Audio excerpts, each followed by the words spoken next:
I've got the dulcet tones of Thomas Triber in my ear holes. Let me check my own sound. 1 second.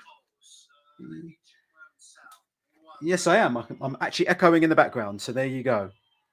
All right. There we go. Yeah.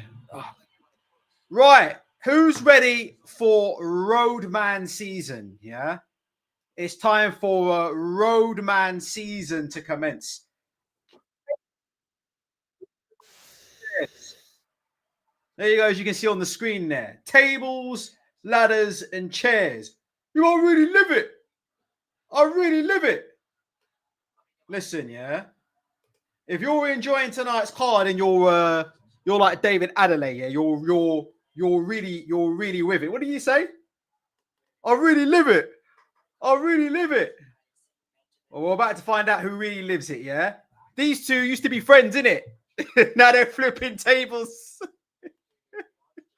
From flipping burgers to flipping tables. Jamie TKV, yeah? Versus David Adeleye, yeah? Let's get your predictions going in the chat if anybody of you here. Who have you got winning this fight, yeah? Tables, ladders, and chairs. Adeleye versus TKV. It is what it is, isn't it? Let me see if I can get it up on the screen. Listen, I'm going. I might have seen Jamie TKV a bit before, but on some boxer cards. But to be honest with you, I can't remember. I'm going with Adeleye by KO. I went for Adeleye by KO over Solomon Dakares, and I'm going with Adeleye by KO now. If Adeleye doesn't KO Jamie TKV after all the stuff that he's been talking about, it's retirement for Adeleye. Mark is saying Adeleye by KO. Young is saying Adeleye 5-7. Yo, after all that talking, Big D was up on the stage, yeah? See the way the man was combing his hair and shit? How this man up on the stage, Adeleye. Let me see if I can get that up. Get that up. Adeleye all combing his beard. Adeleye combing his beard, yeah? At the weigh-in. Blowing kisses at people. Saying that they know, yeah? They know it's going to be a knockout. Like, who the fuck does this guy think he is? Adeleye. Blowing kisses and combing his beard at the weigh-in. Listen, he better not get hit on the beard tonight, yeah? Otherwise, it's going to be a problem. So it is what it is. Let me see if I can get onto the Queensbury promotion site. Listen, it's Queensbury Promotion's first ever card on the zone. So if you've got an opinion on how Queensbury's debut with the zone has gone, please let me know. There you go. I feel much better now that I've got that on my ears. I'll be honest with you, Adam Smith, I'm laying off the guy because he's just come off from illness, yeah? But I'm going to be completely honest with you. Adam Smith, yeah? I don't like to hear Adam Smith on commentary. To me, Adam Smith on commentary is a waste of a slot. Like, that's a slot that really should be going to somebody else other than Adam Smith. But it is what it is. All right, seconds out, yeah? If you can hit the like button, please hit the like button. This could end very, very quickly. Adeleye versus Jamie TKV. These guys have sparred loads of rounds together. It's the battle of the roadmen. Tables, ladders, and chairs, yeah? Do you know what I mean? Tables, ladders, and chairs. It is what it is. Just looking at the start. It was actually quite a positive start, yeah, from Jamie TKV. Actually quite a positive start there from Jamie TKV. Which is good to see. Bit of a positive start there. The TKV has made a good start with the jab. He's hit Adeleye with the jab a couple of times. If you look, yeah, TKV, he's changing levels off the jab. So if you look at TKV's jab, when he throws the jab, he's throwing the jab where he throws it to the body or the head. If you look, yeah, his head always finishes low and to the outside. Press 1 if you can see that on the commentary. Look, watch where TKV's head finishes. That's because he knows Adeleye is looking to size him up for that left hook on the way in. So Adeley's looking to left hook him off the jab, which is how he got rid of Solomon Dakares, yeah, in his last fight. So these two sparred a lot of rounds together, and TKV's already sort of implementing his game plan. If you look there, TKV's already sort of implementing his game plan there. Pretty clever. If you watch when he throws his jab, he's making sure his head falls to the outside. So a nice bit of head positioning there from TKV. I've got him up and around there. But Adela's the kind of guy who can finish with one punch. The one thing I will say about TKV, right, and it's a great sign for David Adeleye, yeah. If you look at Jamie TKV when he slips in on the jab, he's closing his eyes. If you look when he's falling in off the jab and he's closing his eyes on the way in, like he's bracing himself for impact on the way in.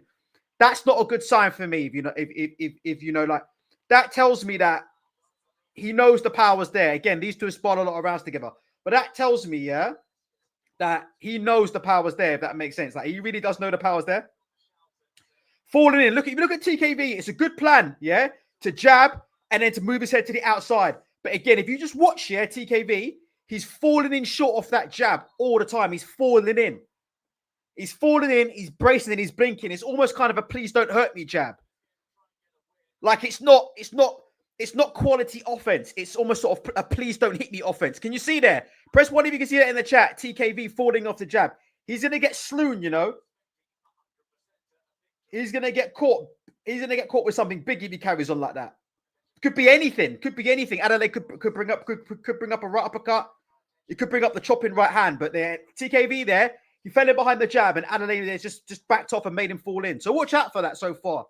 Watch out for that so far. TKV's trying to make it messy, but you've got to be very careful when you fall in head first, yeah, against a puncher of the quality of Adeleye. And at this level, Adeleye is a puncher. Like there's no two ways and questions about it. Like Adeleye is a puncher. You've got to be careful. Can't be falling in short like that. So there you go. First round. Listen, first round, I give that first round to Jamie TKV. Adeleye, yeah? Trust me, man. I really live it. Listen, right now, Adeleye ain't living up, yeah, to his end of the bargain. Do you know what I mean? Adeleye, trust me, man. I really live it. I really live it. What the fuck was going on? Big Adeleye ain't living up to his side of the bargain so far there. That ain't the greatest round one I've seen so far. It's a good first round there for Jamie TKV, in my opinion, but if he carries on boxing the way he's in a box, you know, he's going to end up falling into something big. Let's see what Adam Booth is saying in the corner. Let's see what... Oh, I couldn't hear what Adam Booth was saying in the corner. He was saying something about setting him up with a left or something of that... something of that ilk. All right, let's go. Round 2. This is shaping up to be a barn burner. I'm not expecting this one to go the distance. As you can see there, Big D, David Adeleye's entrance there I've got for you there. Big D saying he's going to be bringing all... Oh, look at these two had to queue up behind each other. Rotted. You can see on the screen, isn't it? There you go. Yeah, Chris S in the chat saying Adam the Oracle Booth. It is what it is. Just looking to see what TKV's doing. Adeleye dropping his hands like that's quite clever, you know. You see how Adeley's beginning to drop his hands?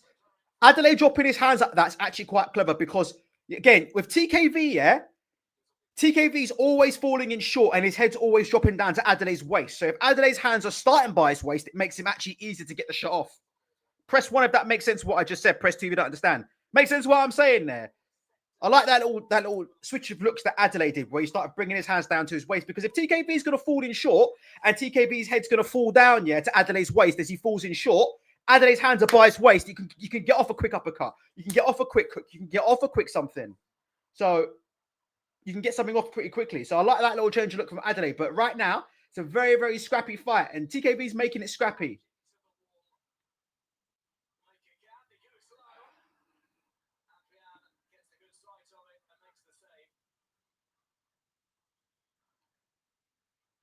Much better shape about TKV now. Much better shape. Much better shape about Jamie TKV in this round. Jab to the body. Look at the head. The head's not falling over the front foot there. The head's in line with the front foot. That's nice to see now from Jamie TKV. He looks better. It looks like his stance has widened a little bit more. His feet shoulder width apart. Better footwork. And he's not now falling over his foot. So I've got football on in the background there.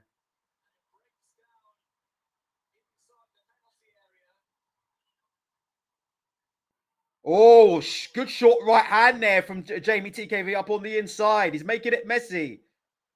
Good job from Adeleye. Like I said before, for me, at the minute, all roads still point to Adeleye in this fight because he has the ability to end the fight so quickly. So for me, all roads still point to Adeleye in this fight. Having said that, oh, that was a big overhand right there from Adeleye, which was caught on the gloves by TKV. Thank goodness, because if that would have landed, that would have been a fight ender right there. My gosh, big overhand right there from David Adeleye. TKV tucked in his gloves and caught it.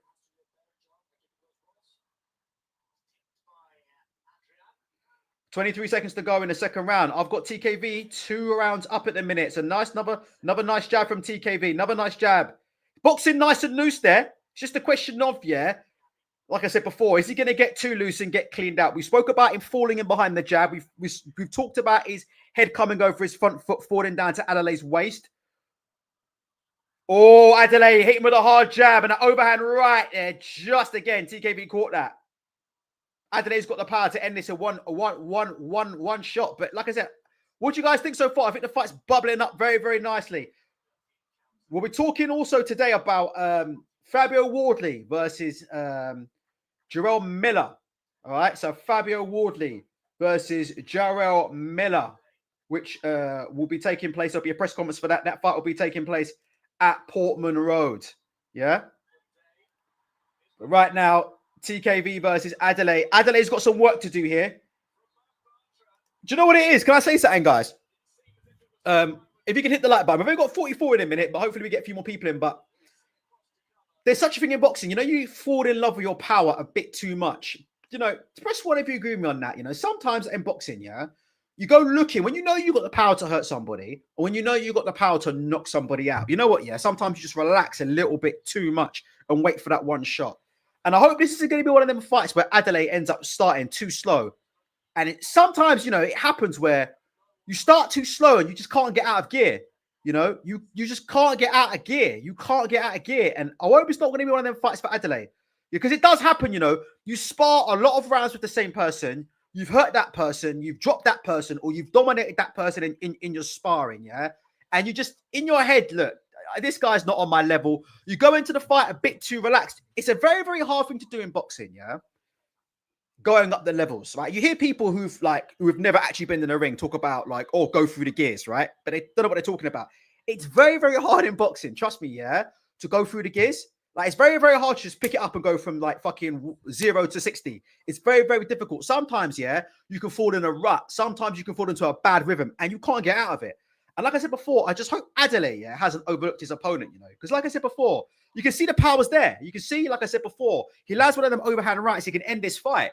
But other than a big shot, what is he bringing to this contest right now, Adeleye? Other than a big one shot, nothing. He's not setting up his work. He's not landing any combinations. He's not really doing any damage there. You see Adeleye there, just from a wicked left hook. You know, completely took himself off balance there. He's punching after the referee says break, so he's getting frustrated. See, referee's right. Sorry, TKV turned his back. So TKV turned his back. And he's blowing very heavily there.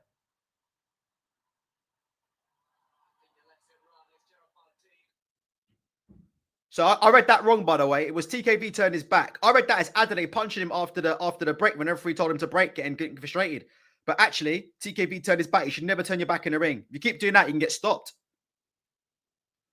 So I'm just looking to see, like, when TKV's pushing him back and TKV's trying to pop Adeleye with a jab, what is Adeleye offering here? You can see Adeleye Adelaye's getting in the position like he wants to throw a pull count on a right hand. Let's see it.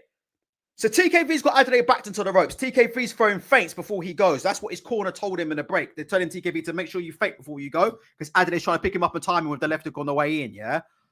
But I'm just not seeing enough work from Adeleye at the minute. You know, in the press conference, I made a comment that he sounded very much like the British version of Deontay Wilder, David Adeleye. If you look at the press conference he gave, blowing kisses at people, shaving his beard, talking about knockouts and things like that, he reminded me very much of a Deontay Wilder press conference. And right now, the way Adelaye's fighting, it reminds me very much of a Deontay Wilder fight because other than a big bomb, what is he actually offering? Not offering anything. Not offering anything at all. And TKV is supposed to be the one with no engine. TKV is supposed to be the one with the flabby belly. You know, TKV is not supposed to be the athlete here, and he's the one setting the pace in the fight. I can hear Barry Jones in the commentary saying TKV's winning this fight by not doing loads himself.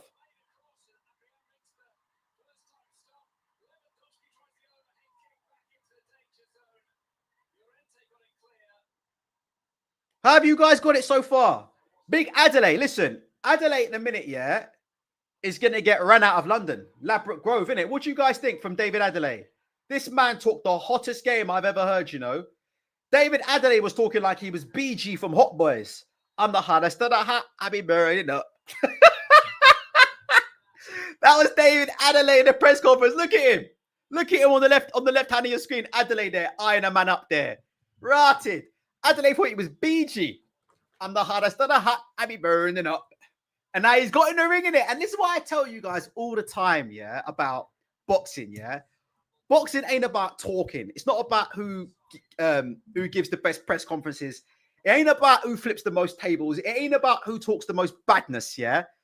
At the end of the day, your mouth can only help you so much. When you get into that ring, it's all about the hands and the feet. And too many people, yeah, like I said before, they get, caught up in what did he say? What's his body language? Nah, forget the body language.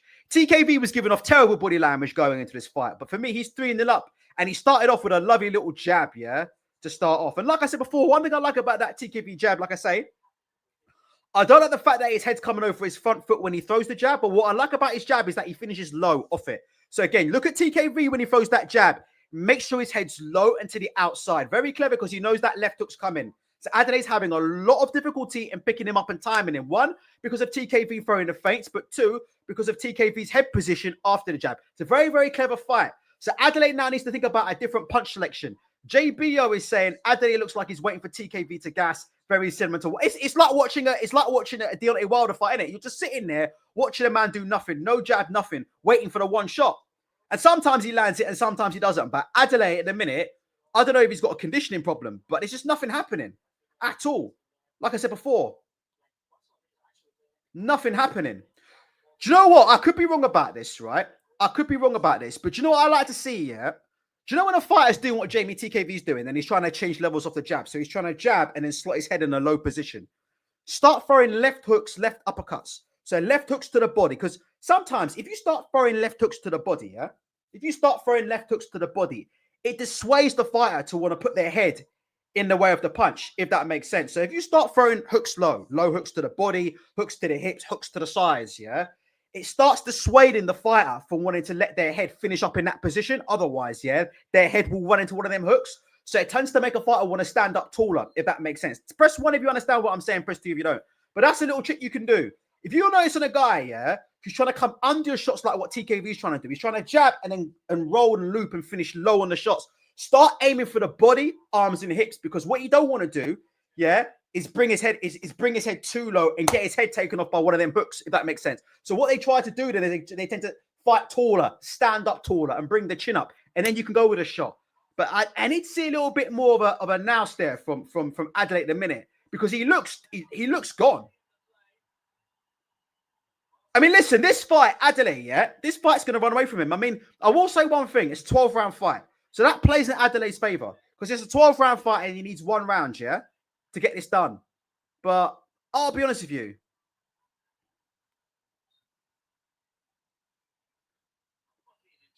Like I say, maybe Adelaide's got concerns about the gas tank. That's a good solid jab from Adeleye. It's another good solid jab from Adeleye. Backed him onto the ropes. You see him looking for the overhand right there. Adeleye went for the big left hook. Didn't set it up properly. TKV saw it coming and he forces the clinch there.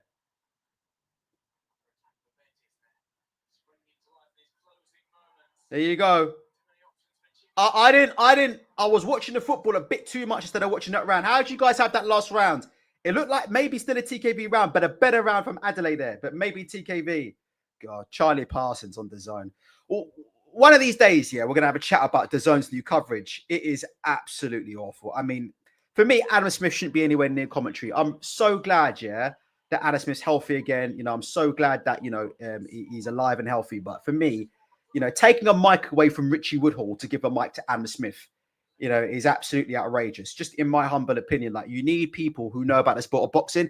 And Adam Smith, for me, is an absolute criminal. That's my opinion. The guy is an absolute weasel. Shouldn't be anywhere near DAZN. And, there's some questions asked on Twitter, and they're very, very good questions. The guy was supposed to be the head of boxing on Sky Sports, yeah?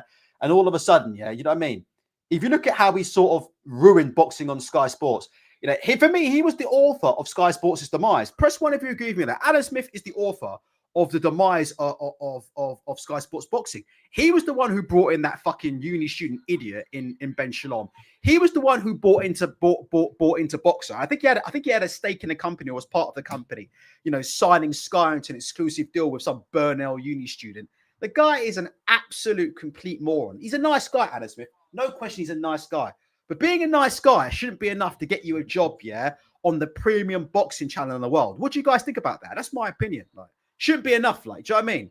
So I'm not happy with Adam Smith. Like, it shouldn't be enough. You know, you need to get the best for the prices that the Zone are looking to pay people. The Zone are looking to charge customers in it at the minute. You need to be charging customers. You need to be giving them the best. And for me, Adam Smith isn't the best. That's my opinion. I'd much rather hear from people who've actually been in the ring. They could bring Paulie Malignaggi back for that kind of money. Right. Round 5 out of 12. It's another good start from TKV. I like the double jab, right hook to the body there from TKV. So it's a lovely little start. And again, like I said before, Adeleye was the one, yeah, who, when Frank Warren signed David Adeleye, there was just a massive hullabaloo. I don't know if you guys remember when Frank Warren signed David Adeleye. They had a big press conference. They invited the press. Like, it was a big deal when Frank Warren signed Adeleye because they believed he was going to be a future world champion, literally.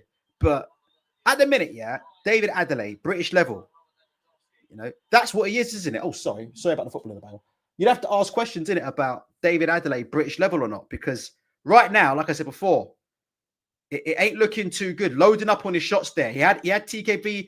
Like I said, he's got TKV against the ropes. No setups there. Big overhand right. TKV saw that coming a mile away. Left hook. TKV sees that coming a mile away. You know, that's a man who's panicking in the ring. What do you guys think? That's a man to me in David Adeleye who is in panic, in my opinion. That's the sign of a man who's rushing his work. And that's the sign of a man who knows full well that they need you. He probably needs a knockout to win this fight. What do you guys think about that, Adeleye? He's starting to rush his work. He's getting scrappy in there. You know, to me, it doesn't look like there's any part of a game plan there when you're loading up on overhand rights in that way. So I have to wait and see. 1 minute to go in round 5. For me, it's another Adeleye round. Excuse me, it's another TKV round.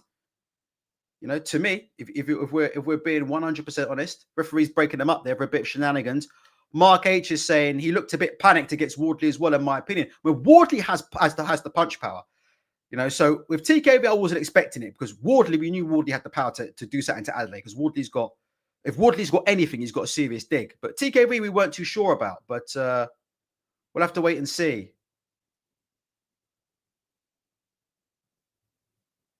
Referees breaking them up there yet again. Do you know, every time we do a stream, just to have interest, just going to tell you this now.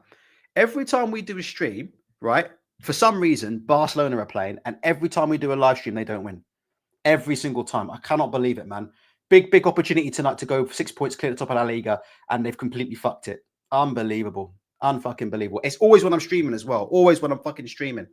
All right. 13 seconds to go, yeah? Oh, that's unlucky. That's unlucky. 13 seconds to go. John Smith says, yeah, we all know Adeleye.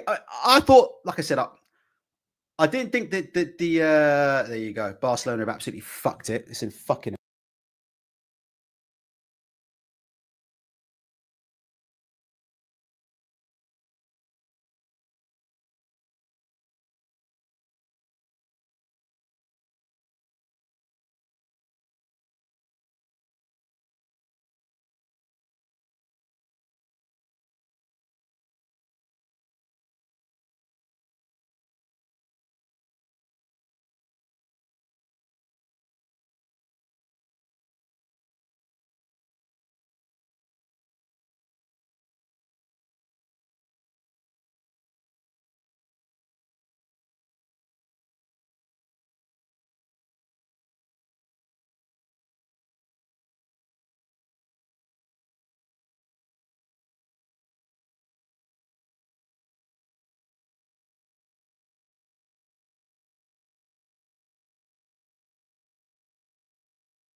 Oh, sorry. I muted myself by mistake there.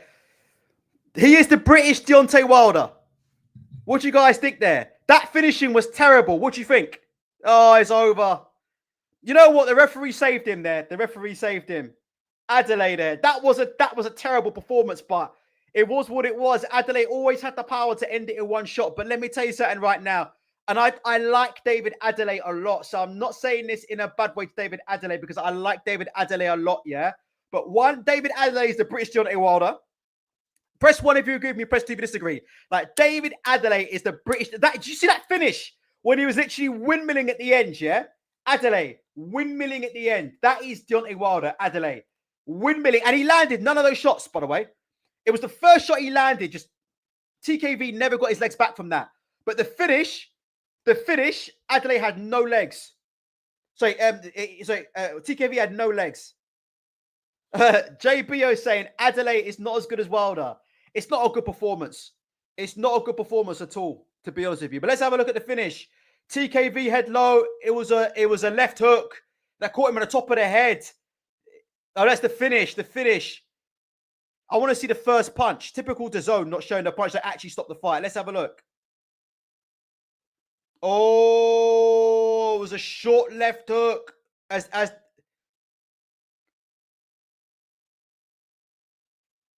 Oh, that's going to be a no contest.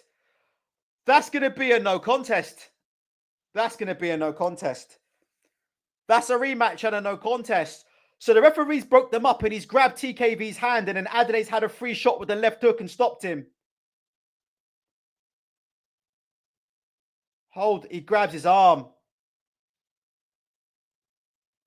Jesus fucking Christ. The state of refereeing in this country is an absolute embarrassment.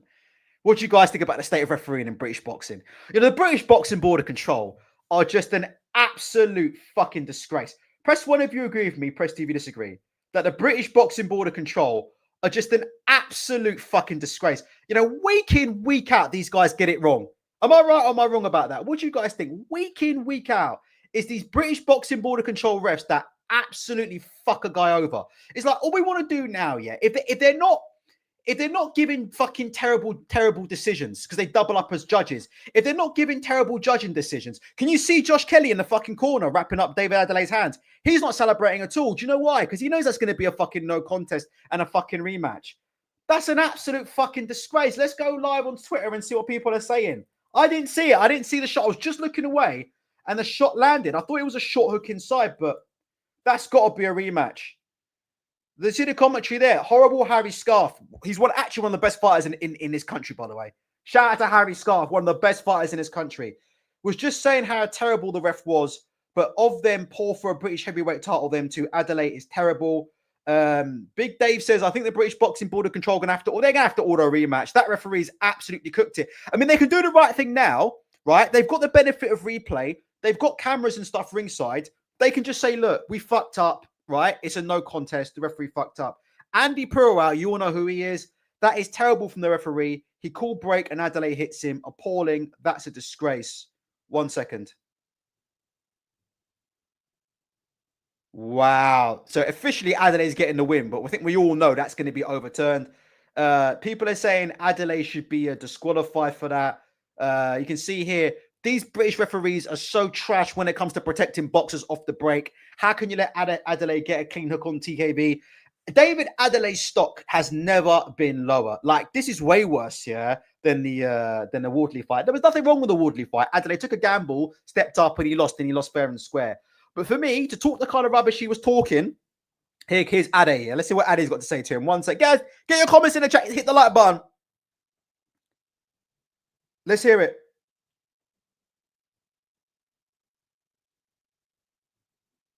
What the fuck? So Adeleye saying that he lost the Wardley fight the exact same way that he won the fight tonight. He said that he was in the clinch. Wardley shoulder bumped him and then hit him out of the clinch, and that's how he lost the Wardley fight. And he's saying...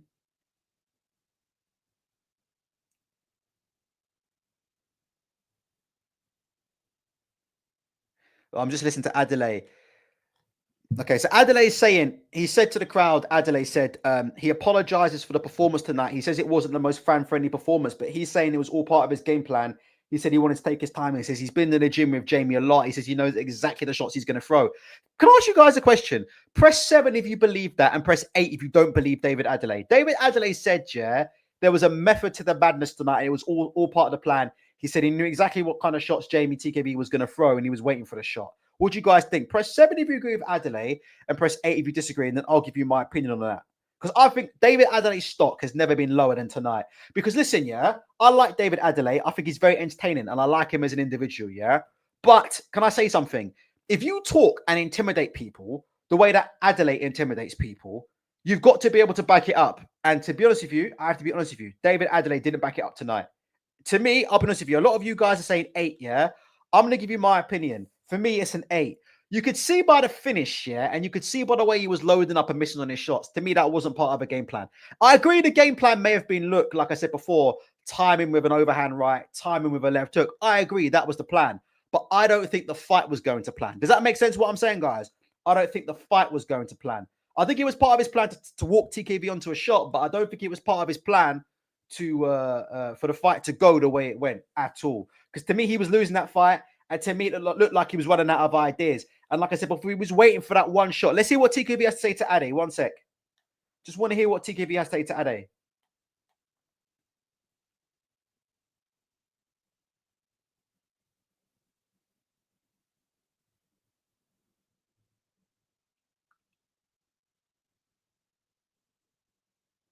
It's funny, you know, TKV isn't calling murder, you know.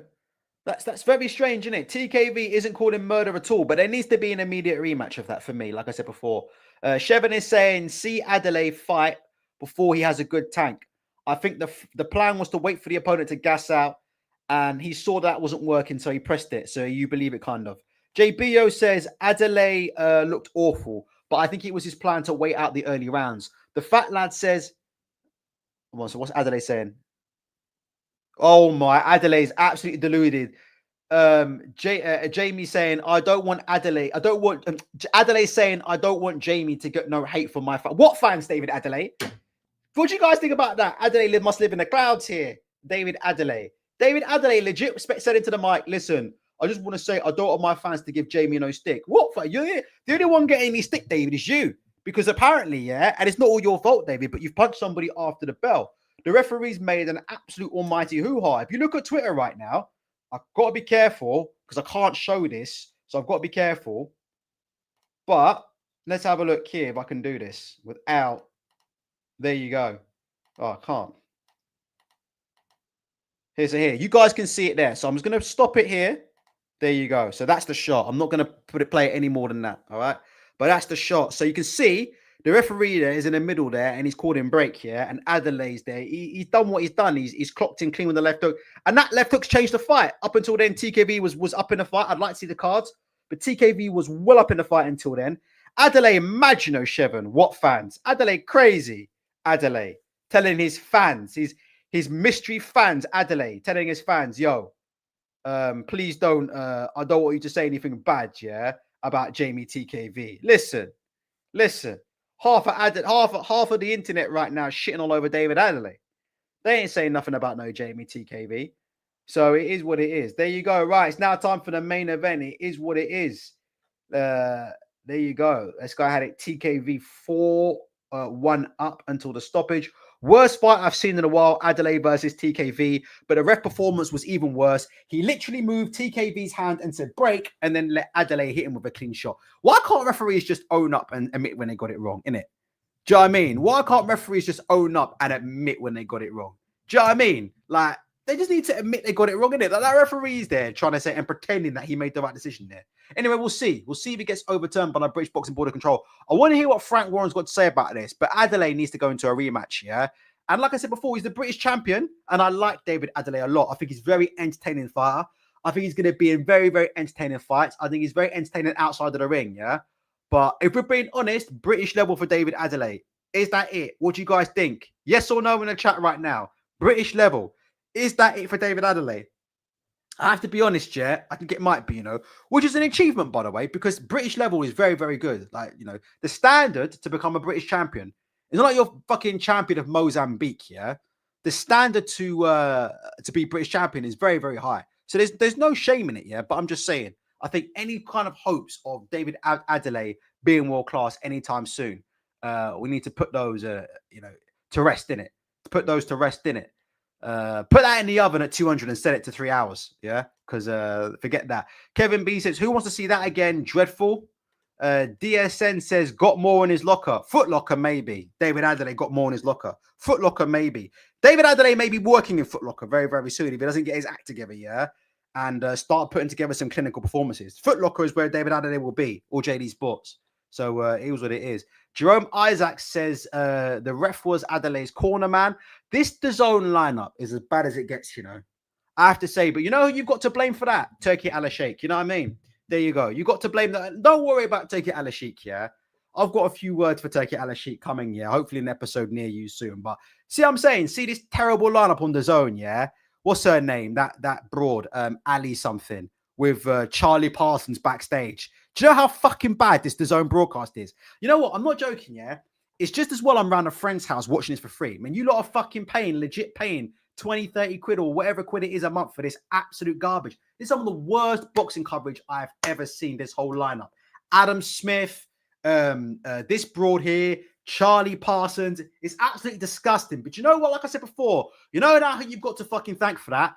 Thank you, Mr. Turki Al-Sheikh, innit? There you go. Thank you, Your Excellency. Because Your Excellency was the one, yeah, who strong-armed. Frank Warren had a good thing going on BT Sport. There was a good thing going on BT Sport. You had the Premier League football, the Champions League football, and then the boxing, all on one channel. Yeah, all on one channel. You had Paul Dempsey, all right? You had David Hay, you had Steve Bunce, you had some decent lads on there. Now they've completely fucked it up. Now because Turki Al-Sheikh done strong-arm Frank Warren, yeah, into moving Queensbury over to DAZN because he wants everybody, yeah, to be under his fucking beck and call, yeah? No WBC, no WBA, no IBF, no WBO. He wants one belt, which is the Ring Magazine title, and he wants everybody to be on one fucking broadcaster so he can rule it all. And because Frank fucking jumped into bed with this guy, now we've got a part with fucking Charlie Parsons backstage. See, that's what you get in it, Joe. But you know what they say in it? If you do deals with the devil, then it is what it is, isn't it? So it is what it is, isn't it?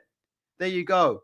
There you go. DAZN's coverage has been absolutely rock bottom. You know what I mean? Rock bottom. And let me tell you something. Anybody who fucking pays for this on a regular basis, yeah, you really do need your fucking head checked. Do you know what I mean? You really do need, because there's nothing smart about paying, yeah, for coverage of this quality. And let me just quickly say this, and I'll say this one more time, yeah? All right? Press 1 if you agree with me on this. Press 2 if you disagree. Adam Smith, I am very, very happy that he's no longer ill. And I'm very, very happy, yeah, that he's doing something that he likes and he's back in the sport of boxing. But Adam Smith should not be anywhere near a commentary mic. Anywhere near. In fact, shall I tell you what, yeah? I don't want to do it. No, sure. I was going to get the Adam... Let me do it. I don't want to take the piss too much, yeah? But I'm feeling right now to get the Adam Smith pads video up right now.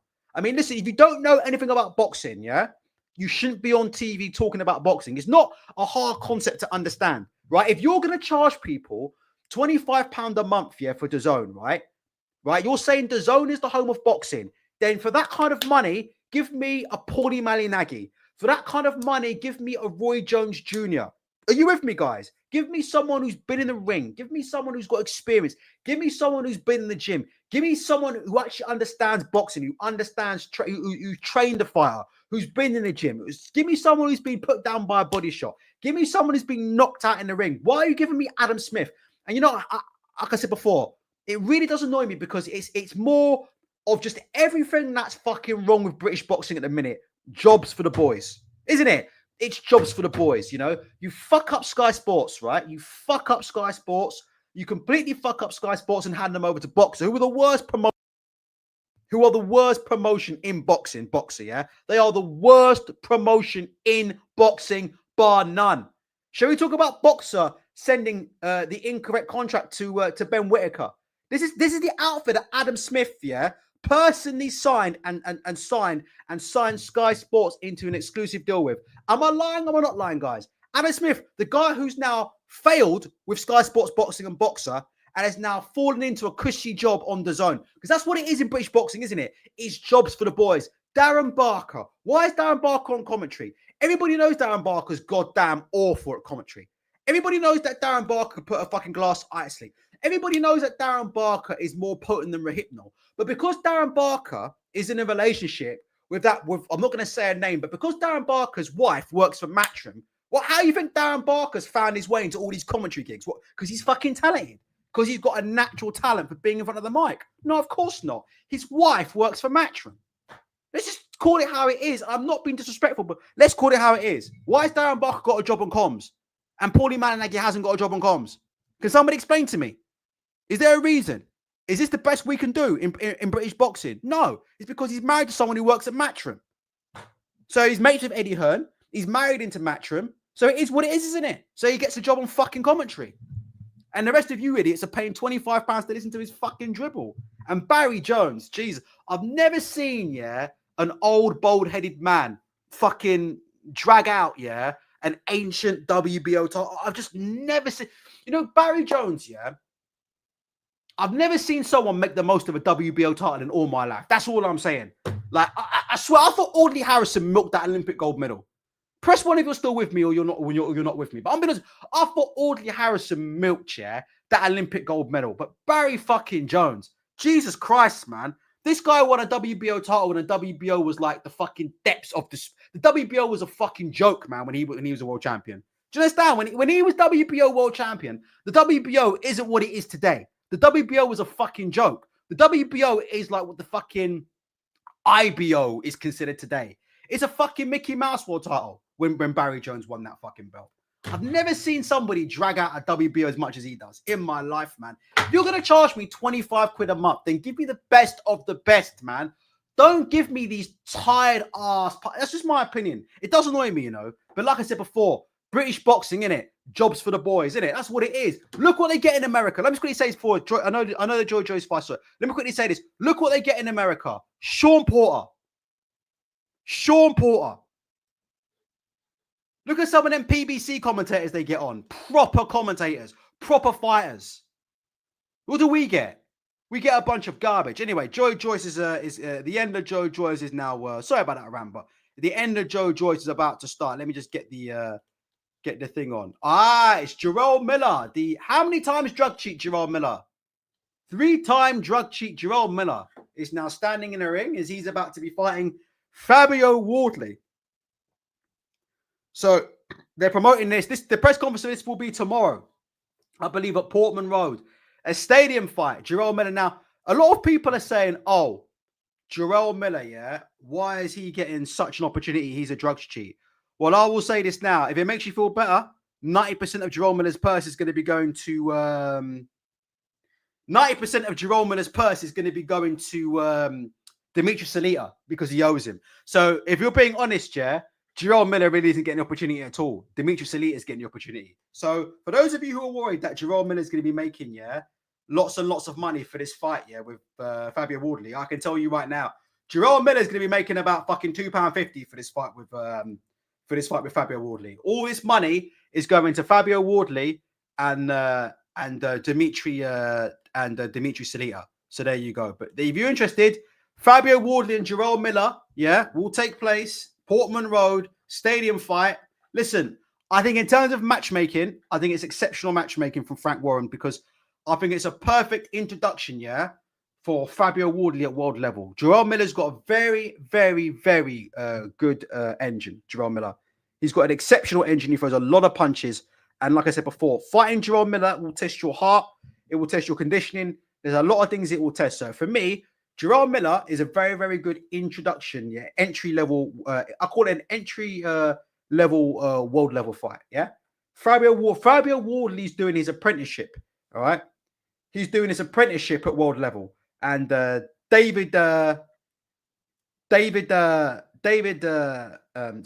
Miller is a very, very good opponent for that, in my opinion. Sorry about that. Right, you can see there backstage there today with Daniel Dubois. Right, let's get through some of your comments. Sorry about that. So your comments about the commentary, there you go. I agree with you, Shevin, on that. Adam says, if I was Joyce, okay. DSN, okay. Big up bacon and eggs all the way from Australia. Young Revival says, Paulie Malignaggi hasn't got a job because he won't toe the company line. We all know he's a Donald Trump supporter. That's to be part of the reason why he got cancelled. Is what it is. Jerome Miller thinks that Fabio Wardley is going to have problems with Jerome Miller. I don't think so. Nope. We'll talk about it on the show, Sharon. I've got Fabio Wardley winning that fight. Points.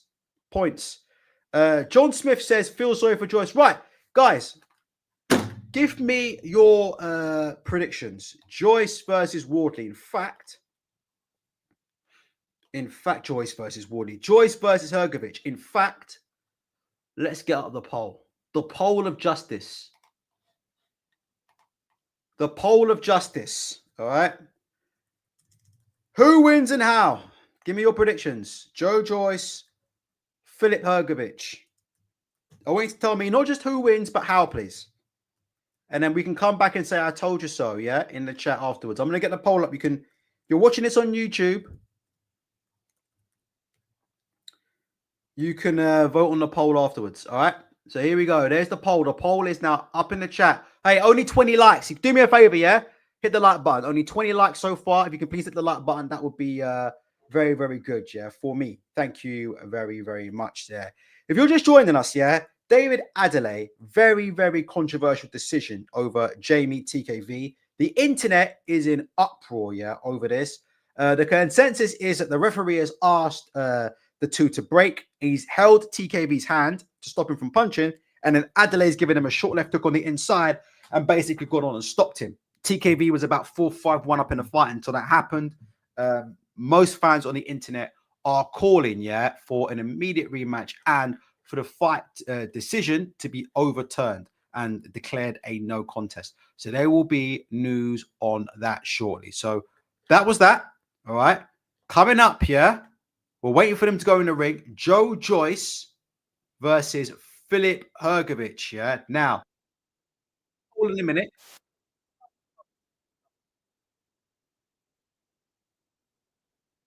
Say, yeah, I do wonder if Frank has done Joe Joyce a little bit dirty there, in my opinion, because how it went was, yeah, like Joe Joyce was meant to fight Dillian White, right? Which was a 50-50 in my opinion. I actually had Dillian White winning that fight, but it was a 50-50 fight.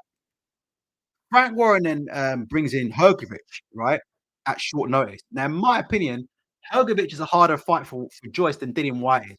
Press one if you agree with me on that. Press two if you disagree with me on that. So for me, Hrgovic is a harder fight for Joyce than White. And not only did he get up the fight, they also signed her beforehand. So I'm sure you guys all know this, right? Filip Hergovic is signed to Queensbury. You guys all know that, right? So Filip Hergovic is signed to Queensbury. So the fact that's the reason why there was a bit of a delay in this fight happening. Now, I'm not blaming Frank 100%, right? You've got to look at it from Queensbury's point of view, right? They're on the zone, right? Customers are being charged £25, right? When Dillian White pulled out and there's another fight that pulled out, they were under pressure for the card to collapse. So they had to bring somebody in who was good. Do you understand? In order to keep the card on, in order to keep the card alive, and it was their first fight on the zone, right? You want to bring in someone quality, right? So you can't have it both ways because if they'd have brought in a tomato can, if they'd have brought Hughie Fury's opponent from last night, yeah, Dan Garbler, right? What was his name? Dan Grables or Dan Garbler, right? And they'd have brought in Hughie Fury's opponent from last night on short notice. Everybody would have fucking complained, yeah, and said the card, right? Right? But they brought in Hrgovic, who was excellent. But what didn't sit well right with me is, right, and this is what tells me they kind of know. I mean, Queensbury are quite clever. They always have options of fighters, but there was a delay in this fight being made, and the delay was Filip Hergovic signing the agreement with Queensbury. Does that make sense what I'm saying, guys? So before Queensbury let him in, they wanted to make sure they had the option on him. They did. That's how Queensbury got Zilai Zhang, by the way. That's the same way how Queensbury signed Zilai Zhang. They signed Zilai Zhang the same way. The only way Zhang got the fight with Queensbury is that he had to sign with them. And that's how we got the fight against Joe Joyce for Joe Joyce's spot, I think, in the WBA rankings at the time. So you do worry about Joyce, don't you, a little bit there? Because for Queensbury, there's, you know, I'm sure, like I said, Frank will want Joyce to win. I want Joyce to win. I want to make it clear. I don't think Joyce will win, but I do want Joe Joyce to win this fight. And I hope Joe Joyce wins this fight. And Filip Hergovic has taken this fight on short notice, right? People need to remember that, you know, like Filip Hergovic has taken this fight on short notice. So in that respect, Joe Joyce has been training for this fight for 7-8 weeks. Filip Hergovic, right, has taken this fight on very, very short notice. And people do need to remember that. Press one if you agree with me on that. Press two if you disagree with me on that. Like, Hrgovic's taking this fight on 2-3 weeks' notice. Now, again, he says he's in shape, but we've been here before with Martin Bakali, yeah? There's a difference between being in shape and being in fighting shape, right? Those of you who train a bit will know what I'm talking about. There's a difference between, are you training? Yeah, I'm doing bits. You know what I mean, I'm ticking over, yeah? There's a difference between ticking over and fucking getting ready to fight, right? I don't know anything about it. I've never had a fight, right? But training, ticking over, and actually fucking in camp, X amount of weeks after the fight, sparring, you know, training 2-3 times a day, right? You guys know the drill, right? Hrgovic hasn't been doing any of that. So it is what it is. Ingram's here is the zone now. No, unfortunately, it's not down. Although with the amount of Charlie Parsons I'm seeing on my screen, I wish it was. But truth be told, no, it's not. But maybe they should do us all a favor and take it out. Wait and see. Let's have a look here. Let's read your predictions for it, and then I'll read the poll. Let's have a look at your predictions. John Smith has got Hrgovic late. As Joe Joyce is coming to these great juggernaut helmet back. That's a much better helmet, though. That helmet is wicked, you know. Joe Joyce has got. What is he looking like? Joe Joyce. He's got a black belt. Wait, why has Joe Joyce got a black belt on? I'll tell you what, yeah. His helmet is way better than before. That's a really, really good juggernaut helmet. What does he need the fucking kimono, yeah, and the fucking black belt for? Joe Joyce, yeah, running to the ring against Filip Hergovic, looking like he's about to take a karate class. Press one if you agree with me. Press two if you disagree. Joe Joyce, yeah. Maybe we're getting a little bit of a insight into what Joe Joyce is going to do at the end of his career after Filip Hergovic knocks him out tonight. All-time karate teacher. There you go. Filip Hergovic, Joe Joyce there coming up with his black belt there. And if anybody's interested, yeah, David Lloyd are running karate lessons, yeah. Later on this Monday, hosted by Joe Joyce, yeah. Everybody turn up, yeah. 7:30 in the afternoon, sharp, innit? It is what it is. Joe Joyce, yeah, running to the ring looking like a fucking karate teacher. 90 here in the chat. Yeah, I think his helmet, his juggernaut helmet, is much better than the plant pot that he originally had. Do you know what I mean? Jesus Christ. Of all the fights that they give him the best helmet, they give it to him now, innit? Where were these fucking 3D printed helmets when he was getting in the ring with fucking Daniel Dubois and ending Daniel Dubois' career and such like that, innit? Where was the 3D printed helmet then? They wait until he's about to get starched by Hrgovic to start giving him a real fucking helmet. But Joe Joyce, yeah, is about to get in a ring with Filip Hergovic. All right, it is what it is. Amateur if you like my karate, innit? Joe Joyce looking like he's about to take Taekwondo, innit? Joe Joyce looking like he's about to take fucking under 15s Taekwondo. Look, let me see if I can get this up though. You look exactly like a Taekwondo teacher. Taekwondo. Joe Joyce. You're looking exactly like a Taekwondo teacher. Who the fuck told him to come to the ring like that? Frank Warren's taking the piss. Gave him Hrgovic on 2 weeks' notice. And then had him coming out to the ring with a fucking black belt on. For what reason? What is the reasoning behind this? Sometimes when these guys are dressing themselves backstage, yeah, I just love to be backstage to understand, like, and ask these fighters, like, what was the thought process that went through your head when you decided to come out on national TV looking like this? Why can't you just come out, yeah, with a standard dressing gown and red gloves and just keep it simple? Stick to the basics. Why you got, do you know what I mean? Why you got to take it to the next level? Sometimes these guys is doing too much. What do you think? Am I right? Am I wrong in it? Some of these guys are doing too much on these walkouts, man. Joe Joyce there coming to the ring like he's going to do under 15s Taekwondo. It is what it is. Right, let me get this up right now. Hrgovic in the ring. Oh, someone's nicked the fucking Queensbury. Oh, you fucking cunts. 1 second. Right, let's have a look here. Here we go. I can't believe Charlie Parsons is on the air. It's outrageous. Right, let's get this going here. Heavy impact, yeah? Are you guys ready, yeah, for heavy impact? Right, I'll go through the rest of your comments in just a minute. Oh, Jesus Christ. Here we go. Oh my gosh. Can't find it. I'll find it in a minute. It is what it is. All right, I'll find it in a minute. Right, Joe Joyce. Right, let's go for your final prediction. Most of you have got Hrgovic, yeah?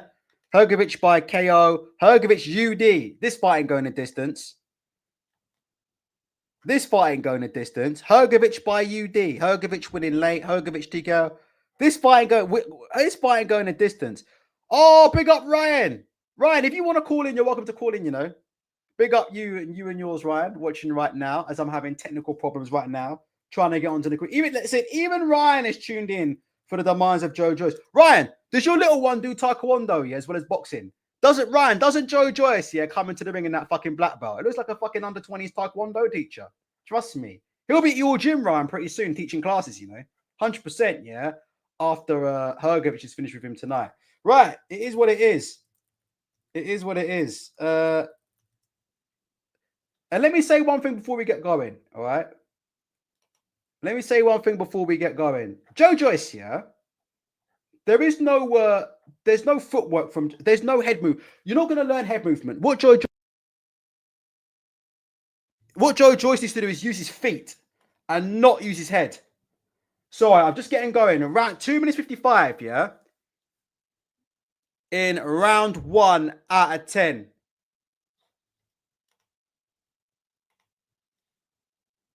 Some of you guys are saying that Joe Joyce looks in the best shape of his career so far.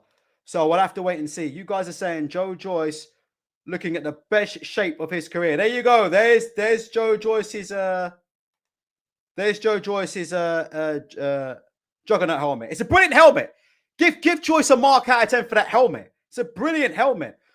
You can see what Hrgovic is looking for, by the way, straight away. Yeah. So Hrgovic is looking for the same kind of shot that he was looking for against Daniel Dubois, which is the right hand over the jab.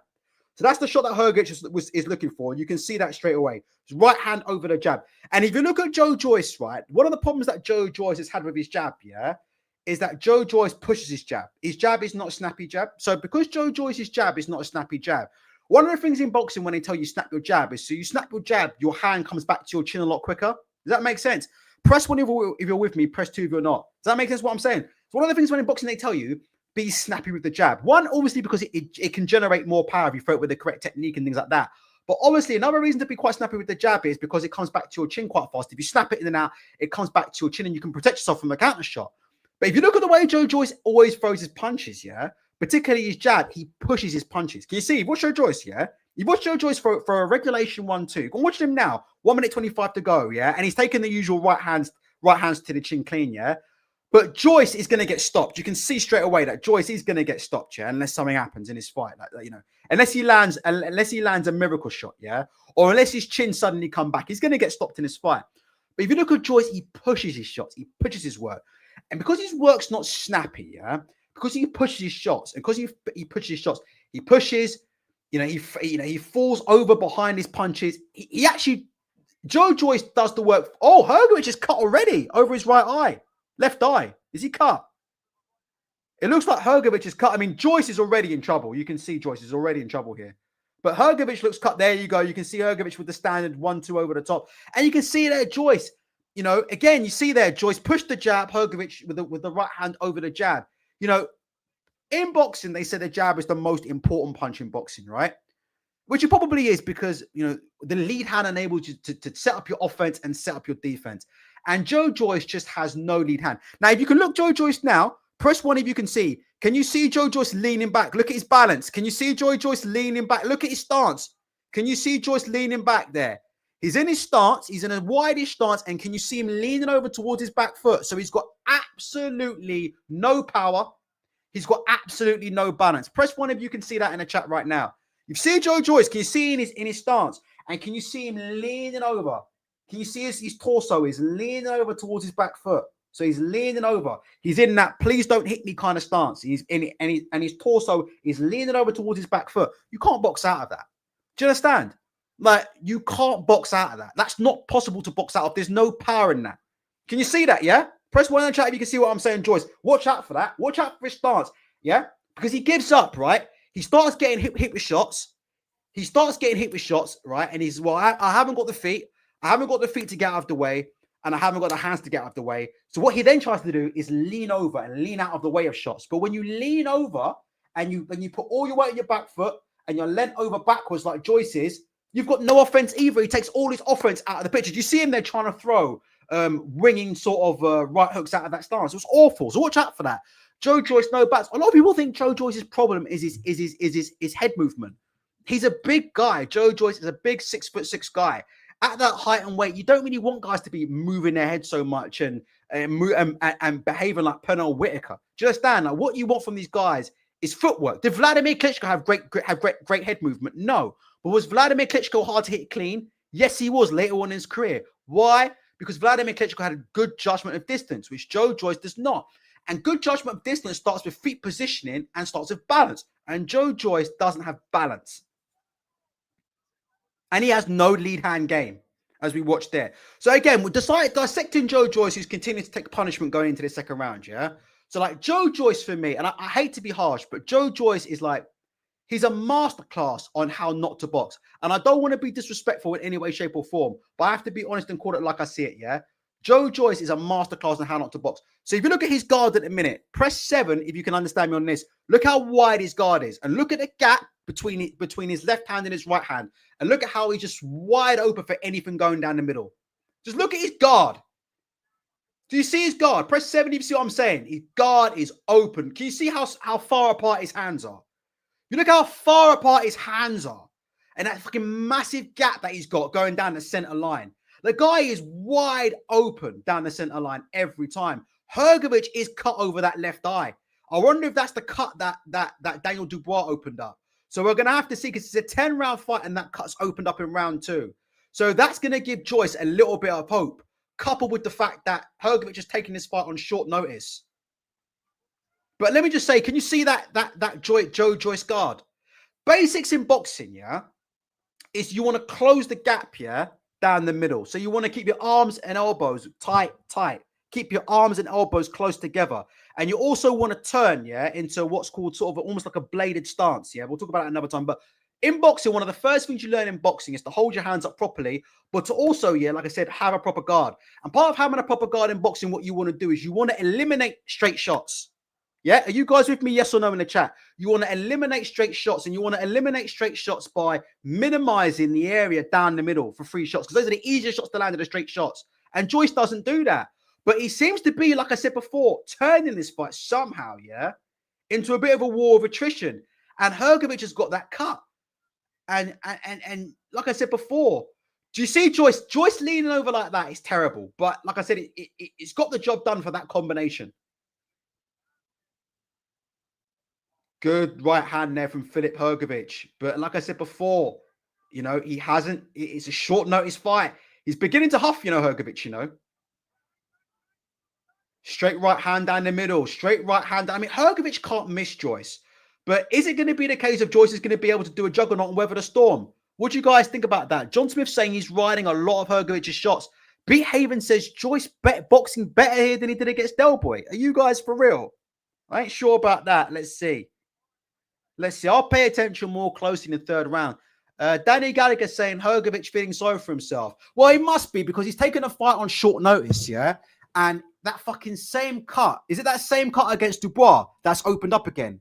What do you guys think? Is it the same eye? Must be, mustn't it? Must be, mustn't it? So we'll see what happens against Joe Joyce. But Joe Joyce, like I said, I like him and I hope he wins. But he is an ABC on how not, honest to God, like, he should be studied in terms of how not to box. But it is what it is. We'll carry on. So are you guys giving Joyce that last round then? For me, that's a Hrgovic round. For me, I don't know how you guys feel about it, but for me, that's a Hrgovic round. For me, Hrgovic landed the more effective shots, but we'll wait and see. Unless Joe Joyce cut his eye open with that shot. Let me pay a bit more close attention. Hrgovic starts off the round with a double jab right hand, which landed clean. So those are the first scoring punches of the fight. A nice little left hook right hand there from Hrgovic. Good jab there from Hrgovic as well. What I like about Hrgovic is how compact he is compared to Joyce. If you just look at the guard and if you look at how far apart, yeah, if you look at how far apart Joe Joyce's elbows are versus Hrgovic, and you see how compact Hrgovic is compared to how compact Joyce is. It is what it is. I like what I'm seeing from Hrgovic in a minute there. He had a bit of a storm to weather in that second round, and now he's boxing sensible. Nice and compact. And he's just letting Joyce walk himself onto the shots there. Joyce there went for a right hand to the body, and you know the outcome of that. He missed that shot by a mile. Joyce there threw a wide right hook, missed that shot by a while. Yeah, bruising left hook. And then Hrgovic caught that shot on the gloves, but those are bruising shots from Joyce. Jaw bruising, overhand right there from Joe Joyce, partially blocked by Hrgovic, but it got through. You can see the shots are having an effect on Hrgovic. This is what Joe Joyce is, isn't he? Bruising shots, partially blocked and things, but this is what he does. He's a bruiser, Joyce. He's a bruiser. Poor man's George Foreman, isn't he? Oh. But for me, Hrgovic has landed the best. Oh, brilliant short right hand from Hrgovic. Bang on the chin. Bang on the chin there. But Joyce again. It's going to be a war of attrition, this. Shall I tell you what? If I'm being honest, I'm trending towards Joyce by stoppage if he stays on his feet, because you can see Hrgovic's feet are slowing. He's taking the fight on short notice and he's got a bad cut. So if Joyce can stay with it, I do think the fight is trending towards Joyce, in my opinion.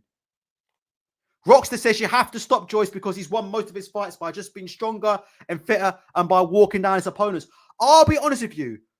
Joe Joyce's chin is surprising me tonight. I'm a little bit behind on my stream, yeah? So I'm going to have to catch up with you guys, yeah? But,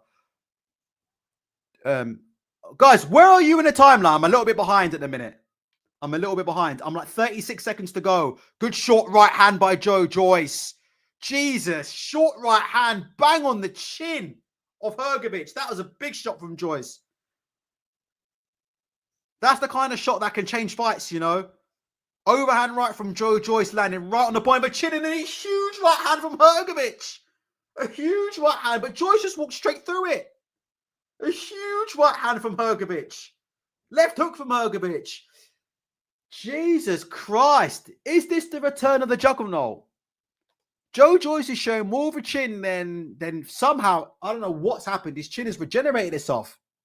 Wowza, wowza, wowza. For me, again, Hrgovic landing the quality shots. But Joyce walking through the absolute fire there. How have you guys got it? That was a massive right hand. For me, if you're looking at the quality shots, it's Hrgovic. But like I said, Joyce is clearly getting to him. Geety says Juggernaut is going to land imminently. John Smith says this version of Joe Joyce would have stopped the fight. Yeah, I agree with you, Ryan. I agree with you on this. Hrgovic is winning the fight, but Joyce is winning the war. I agree with you on that. Maybe that's how the fight's going. Hrgovic is winning the fight, but Joyce is winning the war, isn't it? Maybe the fight does look like it's trending towards Joyce at the minute. We'll have to see. Beat Haven says Zhang's the only one to spark him. With Chisora, he was square on. JBO says you're 15 seconds behind, probably a bit more than that. Joyce is looking like it could come on strong. It is what it is. I mean, like I said before, I have to say I didn't fancy Joe Joyce's chances, but like I said, Filip Hergovic is taking this fight on short notice. 2 minutes. Oh, excuse me. Right, we're getting ready for round 4. Sorry, all of my DAZN logins are playing up at the minute in time. Oh my God, every single one of them is playing up at the minute. So you'll have to bear with me at the minute. You're going to have to bear with me because we have got a few technical problems at the minute, but we will hope to overcome those shortly. Let me know how the fight's going on in the chat. I will be back for them very, very shortly. I'm just getting back here in a minute. Sorry about that. All of a sudden, things just went to a complete stoppage. 1 second.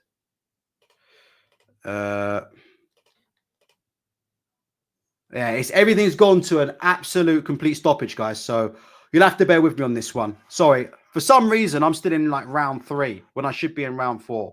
So you have to bear with me on this one. Shirt serves me fucking right, but it is what it is. You have to bear with me on this one. We will get back shortly. Let me know how the round's going. Beat Haven is saying Joyce is backing up Hrgovic. We'll have to wait and see. Guys, while I'm sorting out my technical problems, right, who have you got winning this fight right now? 9 times around, who do you think will win this fight? Do you agree that the fight is trending towards Joe Joyce? I'll be honest with you, he surprised me tonight. His technique is still as terrible as ever, right? But I never thought, that Joe Joyce's chin would regenerate itself, Maybe the rumors of Joe Joyce having a Wolverine-style adamantium chin, maybe these rumors are all actually true. And maybe I did underestimate Joe Joyce. But he's walking through shots, right, from Hrgovic. that I'll be honest with you, I did not think that he was going to be able to walk through. To be honest with you, like after when I saw him getting put down by Derek Chisora, for me, I'll be honest with you, yeah. With me, that was the end of the road, yeah, for me with Joe Joyce. That's when I fully got off the Joe Joyce train. I know what people are saying about him being square on when he took the shot, but for me, when you get dropped like that by Derek Chisora, yeah, and hustled like that by Chisora, that for me was the end of it. You know, I thought, right, you know, that has to be it for Joe Joyce. We need to be looking at retirement.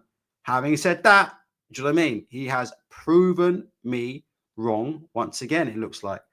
Shevin is saying Hrgovic is landing some hard shots, but you guys are telling me that Joe Joyce is continuing to walk through them, as I'm still trying to find out what the fuck is going on, yeah, to these to my boxing coverage. Let's see if it's got any better in a minute. Guys, where are you at the minute? Tell me where you are.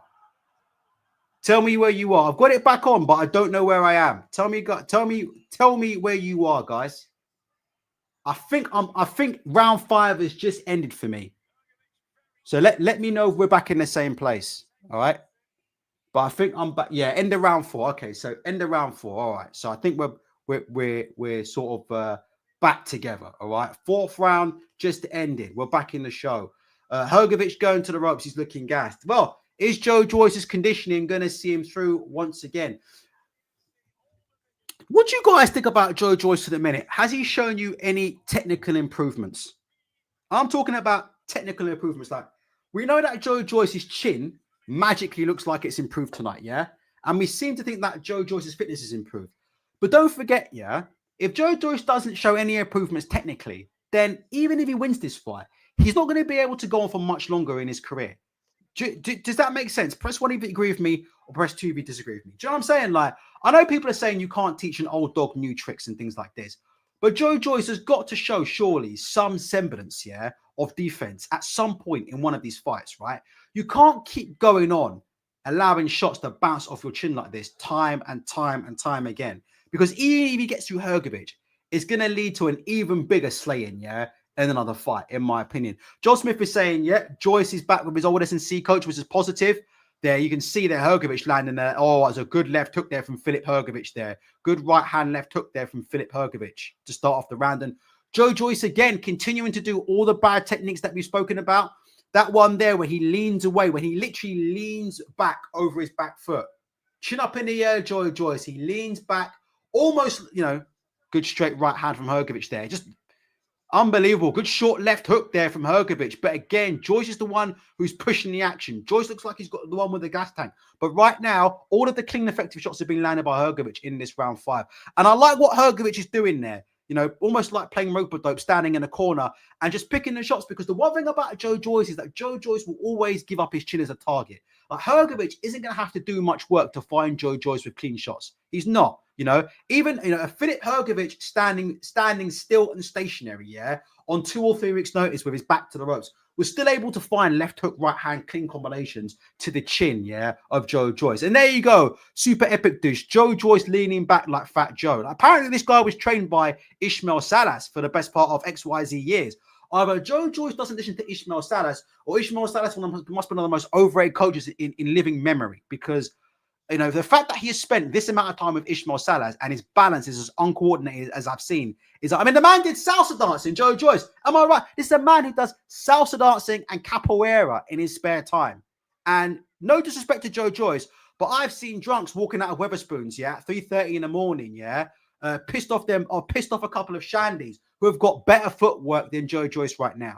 Round 5, he's just been eating shots, in my opinion. I mean, Hrgovic is literally backed up to a standstill.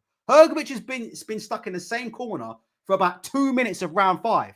And Hrgovic is just fucking spinning his jaw around with all kinds of combinations. And it's clever from Hrgovic. It's clever. You know you haven't got the gas tank. You know you haven't got the legs. Oh, but it's Joe Joyce. I don't have to use my legs against Joe Joyce. I don't need to use my legs against Joe Joyce. I can just stand stationary in the same corner for the best part of 2 or 3 minutes and let Joe Joyce walk himself into right hand after right hand. So this round's been all Hrgovic so far, in my opinion. You know? And like I said before, it's not like I don't like Joe Joyce. It's not like that. It's like I don't like to see fighters take unnecessary punishment. And that's what I'm seeing right now. You know? I mean, he's making Hrgovic look like fucking... He's making Hrgovic look like a prime Bernard Hopkins right now. Ryan into boxing. I mean, he's making Hrgovic look like a prime James Toney. What do you guys think? Press 1 if you agree with me. Press 2 if you disagree with me on that. Joe Joyce making Filip Hergovic like a prime James Toney. Hrgovic just fucking sitting there, fucking shoulder rolling in the corner, yeah? He's been in the same corner for 2 out of 3 minutes. Fucking shoulder rolling and countering. I mean, this is embarrassing. The man's on 3 weeks' notice. The man's on 3 weeks' notice. This is what Ultra. Why don't you give Joyce a good... The man's on 3 weeks' notice. Do you know what I mean? The man is on 3 weeks' notice. The fat lad is saying Ishmael Salas is the biggest con man in boxing. Best Joyce has looked in ages. I mean, Ishmael Salas, you know, he's getting up on them platform shoes and stuff. We'll get the pictures up later on. What the fuck were he and Joe Joyce doing in that gym for all those fucking months and years? Because it wasn't footwork. All right, let's move on to round 6 now. So that round for me was a pretty clear Hrgovic round there. And it just shows you all we said about Joe Joyce and how bad he is. The fact that Joe Joyce had his man trapped in a corner, yeah, for 3 minutes straight and couldn't land a meaningful punch tells you all you need to know. That is Joe Joyce in a nutshell. Innit? True or false, guys? Had his man trapped in a corner for 3 minutes and couldn't land one meaningful shot. Do you know what that is? Bad balance. Do you know what that is? Bad posture. Do you know what that is? Pushing punches. Do you know what that is? No defense. Do you know what that is? Wide guard. Do you know what that is? No lead hand. All the things that we talk about. And you see Joe Joyce there trying to avoid the right hand. Can you see him right now leaning over? 2 minutes 18 to go in round 6. You can see Joe Joyce falling over, leaning over his back foot. That's how he's trying to avoid the right hand. And again, you're not in a position to get off any kind of offense when you're in that position. So it is what it is. Hrgovic's legs are absolutely gone, by the way. Hrgovic hasn't moved in about 2 rounds. Can you see? All Hrgovic has done in this fight is pick a different corner. Am I right, guys? Am I wrong? Hrgovic in round 6. In round 5, right, he stood in the fucking bottom left corner. Round 6, Hrgovic right now standing in the top left corner. Nothing's changed from Hrgovic. He just picked a different corner to stand in. And he's still landing fucking clean right hands on Joe Joyce. But you guys want me to call this guy the fucking juggernaut. You guys want me to call this guy the fucking Terminator. And somehow tell you, yeah? Do you know what I mean? That this guy is going somewhere in the sport of boxing. And I'm here to tell you that whoever's taking 10% of Joe Joyce's money, yeah? Whoever's taking 10% of Joe Joyce's money to be a boxing trainer needs to refund that money tonight. Press 7 if you agree. Press 8 if you disagree. This man's giving 10% of his purse to a boxing trainer. 10% of his purse. Who's getting 10%? Give me the 10%. I'll fucking sit here and coach you from my couch off YouTube. 1 minute to go in round 6 here. And Joe Joyce continues to walk into right hand after. Filip Hergovic actually going into the shoulder roll. Not even joking there. 50 seconds left in round 6. Filip Hergovic actually went into a shoulder roll. And he parried Joe Joyce's right hand with his own right hand and tried to pop shoulder. What the fuck am I watching? Hrgovic is actually going into the shoulder roll in round 6. It's like he's listening to everything I'm saying. Jesus Christ. Who in the chat said, Pernell Hrgovic? Clean right hand from Hrgovic on the chin of Joyce. Who in the chat said Pernell Hrgovic? James Toneyevich. There must be a name we can think of.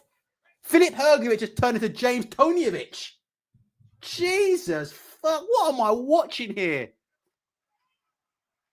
Joe Joyce landed a double jab there on Filip Hergovic. Probably the first shots he's landed in the last 2 rounds. Listen, Joyce needs a knockout at this stage now, yeah? Oh, lovely little right hand there. Look. So there you go. Look at Hrgovic walking back to the corner. Look at Hrgovic walking back to the corner like that. Jesus Christ almighty. You got to give Filip Hergovic a lot of credit, by the way, for this fight. This man stepped in on XYZ weeks' notice. Abel Sanchez in the corner, I tell him right now, don't move your legs, Filip Hergovic. If I was in Filip Hergovic's corner right now, I tell him, don't move your legs, it's all right. But coach, they've taught me since the amateurs, the legs is the most important thing. It's the most important thing in boxing. I say, Filip, shut up. Filip, I'm telling you right now, this is Joe Joyce. Don't use your legs. Stand still. Pick a corner and stand still. Don't use your legs. Just stay on your feet. Yeah, Filip, as long as you stay on your feet, you'll find his chin. Right now, Joe Joyce, yeah, it's like Filip Hergovic has a fucking tom-tom in his gloves, and Joe Joyce's chin is the destination. What do you guys think of that one? Press 3 if you're with me on that. Press 4 if you're against me on that. Do you agree with me? Press 3. It feels like right now, Hrgovic has a tom-tom in his fucking gloves, and like Joe Joyce's chin is the destination, because right now the man can't miss. He can't miss Joyce's chin. He can't miss Joe Joyce's chin. It's like Hrgovic has sat nav. Like Hrgovic, yeah. Do you know what I mean? Before he got into the ring, innit? He put the coordinates in the sat nav to Joe Joyce's chin, and that thing is just locked on.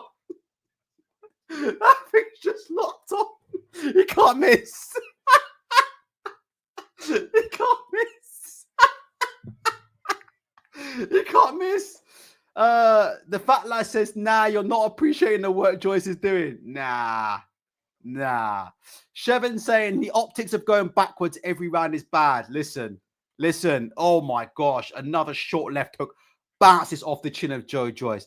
Guys, have you got it? Shevin's trying to say Joe Joyce, Hrgovic is moving backwards. It might look bad on the cards. Guys, can you see these shots bouncing off Joyce's chin? How have you guys got it on the scorecards right now? I mean, fuck me. Absolutely unbelievable. Homing missiles, isn't it? Homing. There's another short right hand there from Hrgovic. Lands on the chin of Joyce. Good short right hook there from Joe Joyce. So short left hook from Joe Joyce. That was one of his best shots. That was a big shot, by the way, that landed. That was a big shot from Joe Joyce. A short left hook. You can see that's hurt. That's rattled Hrgovic there. Good short left hook there from Joe Joyce up close.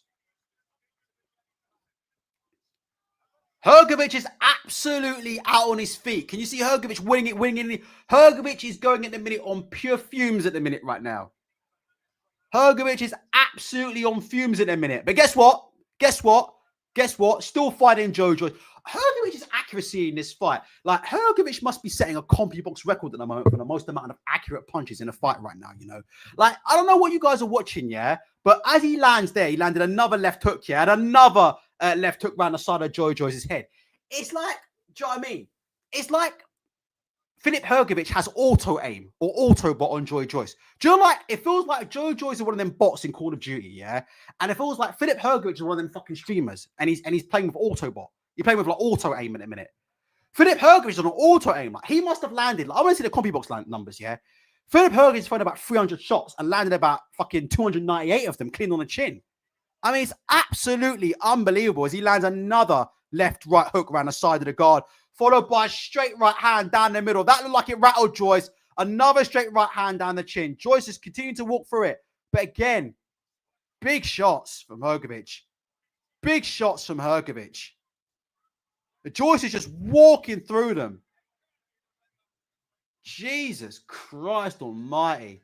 Abdul Amare says Filip must be the accurate heavyweight. I want to see the CompuBox numbers, man. Filip Hergovic. Punches thrown, 300. Punches landed, 299. It is what it is. And it's a 10-round fight now. And we're now going into round, is it 8 now? What are we on? Round 8. Can Hrgovic do this fight? Can Hrgovic stay on his feet for 3 more rounds? If he can, he's gonna end Joe Joyce's career. And let me tell you something, I've got no sympathy for Joe Joyce. I like Joe Joyce. He's a very nice guy. He's a very, very nice human being. But I have got no sympathy for Joe Joyce because there's no place in boxing. What do you guys think? Yes or no in the chat? Do you agree with me or not? There is no space in boxing for boxing like this, right? Seriously, like this kind of boxing, yeah, needs to be driven out of sport. Wading through like that amateur hanging your chin out to dry.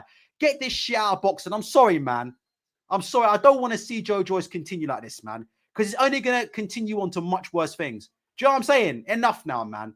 Had your time in the sun. This juggernaut gimmick, man. I'm done with it. I'm done with the juggernaut gimmick, man. What are you guys saying about that? Let me know.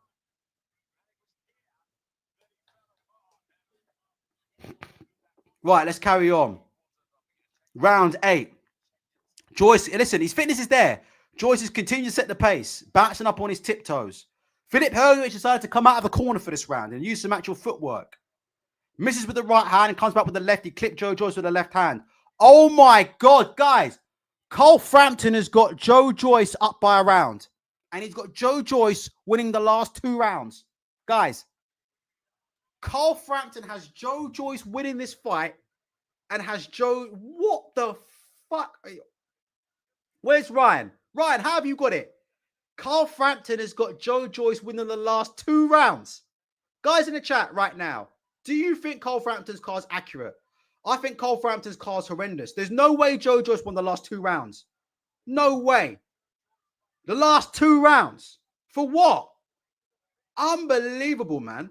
Listen, you know me. I like effective punching. You know me. I like professional style effective punching. I don't score fights like amateur boxing, yeah? It's not about numbers of punches. It's about effective punches. But the most effective punches in this fight have been landed by Hrgovic. Are you fucking kidding me? Ryan says Frampton is crazy. Frampton must be smoking crack. What is he on about? Frampton's got Joyce up by a round. No way. I've got Hrgovic by a distance. Joyce, for me, Joyce needs a knockout. Let's wait and see what the corners say in the next round. I want to hear what Joe Joyce's corner says in the next round. Filip Hergovic in round 8 is doing the shoulder roll, yeah, in the top right-hand corner, and Joe Joyce still can't land a clean shot. That's what's happening. But Joe Joyce did land the clubbing right hand around the top of the head out of the clinch, and that bothered Hrgovic. Hrgovic continues to go into the shoulder roll. He's in survival mode at the minute, Hrgovic, trying to get a second win. He's in trouble. Hrgovic is in trouble here. There's no question about it. But Hrgovic just needs to stay on his feet, in my opinion. Just needs to stay on his feet and get that second wind. Hrgovic is backing up into the corner. Joe Joyce, absolutely zero snap on his punches. This is why he gets caught and counters. A good little up jab there from Filip Hergovic. Right hand missed and a clean up jab there. Landing a cleaner snap the head back of Joe Joyce there. There you go. There you go. Ryan says Frampton is supporting the Brit. He's become a company man. Chuck is saying Frampton must be trying to make his mark on the first day on the job. Super Epic Does says Joe Joyce is... Oh! Hrgovic, right hand, left hook, right hand there. Big end to the round by Hrgovic there.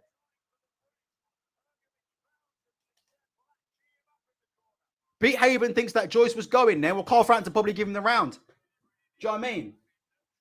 Pete Haven says Joe Joyce was going. He thinks Joe Joyce was in trouble towards the end of that round. He got buzzed up there by Hrgovic. He'll probably give fucking Joyce the round. Unbelievable from Joe Joyce for me. You know, listen to me. I'm going to say right now, yeah? All right? All right? We'll have call-ins, right, at the end of this fight. But I'm going to be honest with you. I'm going to give you my opinion. To me, Joe Joyce should retire from boxing. What do you guys think for me? You can't just keep walking. Let's see. You know, I'll sit for the end of the fight. But it really annoys me to see somebody just take the amount of punishment that he does in a fight. Needless punishment. I mean, the amount of combination punches he gets hit with. There must be some kind of record, Guinness Book of World Records being set by the amount of combinations punches to land clean on somebody's chin over the course of a 10-round fight. I mean, Hrgovic is hitting with literally every combination under the sun tonight. Right hook, left hand, left hook, right hand. Look, hits him there, Joyce there with a big, big left hook, big right hand from Hrgovic to start the round. Big left hook, big right hand from Hrgovic to start the round there. And Hrgovic laying back on the ropes and he's catching and countering. Oh my God.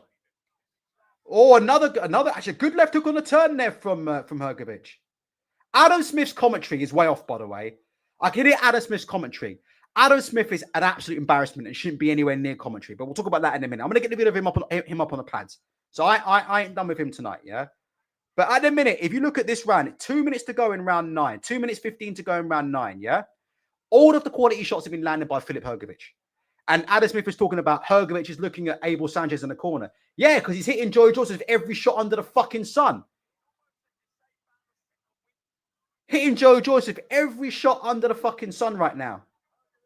And then backing up into the ropes in the shoulder roll and continuing to pot shot Joe Joyce on the way in. Oh, good left hook there from Hrgovic. Good right hand there from Hrgovic. Hrgovic is picking Joyce off the ropes there. Double right hand. Joyce might be feeling it a little bit there. He's walking onto some clean shots here. Joyce. Jesus Christ. Abdul Amare says Joe Joyce is just one of them targets. Oh, Abdul. Another short right hand from Hrgovic. Flush on the fucking chin. I've given up counting at this point. gosh, I've just given up counting at this point. And there's no point in being technical, guys, because Hrgovic is hitting him with the same shot every time. Wait for the push jab, right hand over the jab. Wait for the push jab, step back, check hook. It's the same shots every single time over Joe Joyce, because the bottom line of Joe Joyce is this. Joe Joyce's hands never come back to his chin after they punch. If you do nothing right now, but if you just watch Joe Joyce's hand position, right? Don't do anything else. Just watch Joe Joyce's hand position. Can you see? His hands never, ever come back to his chin. They start far away from his chin and they finish far away from his chin. Can you see how low his fucking his left hand is? As Hrgovic is backing him up. He's in trouble, by the way, Joyce here. Joyce is in a bit of trouble there. And you see how low Joyce was carrying his left hand as Hrgovic was giving him right hand after right hand after right hand. That's Joe Joyce in a nutshell. He starts off with his hands far from his face and he finishes with his hands far from his face. Look at his hands now. Nice, wide open guard, wide open for the ball. And Hrgovic is battering him. Oh my God. He can't miss him with the right hand. It's embarrassing to watch. And the fucking commentators are cheering this shit on. This guy needs to fucking retire from boxing. Enough. Retire from boxing tonight. I'm going to go on Joe Joyce 100%. Now, this guy needs to be out of boxing. And anybody who thinks that Filip Hergovic is losing this fight needs to go to fucking Specsavers. Is there anybody in the chat right now who thinks Filip Hergovic is losing this fight? There's no way Hrgovic is losing this fight. I'm just saying, this is what you're actually seeing is the renaissance of Filip Hrgovic's career. Press one if you agree with me or not. What you're seeing is the resurgence of Filip Hergovic as a top heavyweight. Shall I tell you why? Because he's taken the fight at 3 fucking weeks' notice. Yeah? He's taken that fight at 3 weeks' notice. And this guy has walked through everything he's had. Do you know what this fight is for Filip Hergovic? This fight for Filip Hergovic is what Jarrell Miller was to Daniel Dubois. Press one if you agree with me, press two if you disagree with me. That's what I believe. This fight is to Filip Hergovic what Jarrell Miller was to Daniel Dubois. When it's a test of wills, it's a test of heart, you know? It's a test of will and it's a test of heart. And Filip Hergovic is going to come away and he had answered a lot of questions about himself tonight. Trust me on that. Filip Hergovic answered a lot of questions about himself. Did he have what it took to do it tonight? Did he have what it took? And for me, he's answered those questions, which I always knew Filip Hergovic had it. I never, ever, ever thought Filip Hergovic was a quitter or a bottler. I'll never call a fighter that. But Hrgovic, for me, I've always liked him because he takes it, he dishes it, but he takes it. But Filip Hergovic is the one who's going to move on to world level because he's answered all the questions. He's taken a fight at 3 weeks' notice. He's come in and he's done a hard 10 rounds under a lot of pressure away from home. So there you go. So Hrgovic is the one who's progressing. And he's shown something that we haven't seen before. You know, Filip Hrgovic's legs went round 6, round 7. Hrgovic had no legs round 6, round 7. So he's modified his style. He turned into a white version of James Toney. And that tells you how fucking bad Joe Joyce is. That tells you how bad Joe Joyce is. You've got Croatian fighters that got banged out, in mid-rounds by Daniel Dubois, turning into Pernell Whitaker, James Toney, Floyd Mayweather Jr. in the middle of the ring and making it work. That just shows you how bad Joe Joyce is. He's a nice guy. He's a lovely human being. Retire from the sport tonight. Abdul Amare says, Joyce looks like he's been drinking Tennent's all night on a park bench. It's bad for boxing, this. Bad for boxing. You know when they watch fights and they say, I hope young kids are watching it. I fucking hope they're not watching this. I hope they're in bed, wrapped up, and ready to go Sunday school tomorrow morning and not watching absolute shite like this in case they try and take it into the gym on a Sunday morning. This is bad stuff, man. This is everything I hate about watching boxing, what I'm seeing right now. Good right hand there from Joe Joyce did land, and then Hrgovic returns fire with a right hand of his own. Good right hand there from Hrgovic again, from Joyce again, and then Hrgovic returns fire. Joe Joyce's hands are so far away from his chin. Do you know what it is? It's like Joe Joyce's chin, is in Europe, and his hands are in fucking Asia. Can you guys understand what I'm saying? That one's for you, Bacon, the next, because you're watching this all over from Australia. But that's what it is. Like Joe Joyce's chin is in Europe, and his hands are in a different time zone. Why are your hands so far away from your chin? But you spent all these years with Ismail Sadas.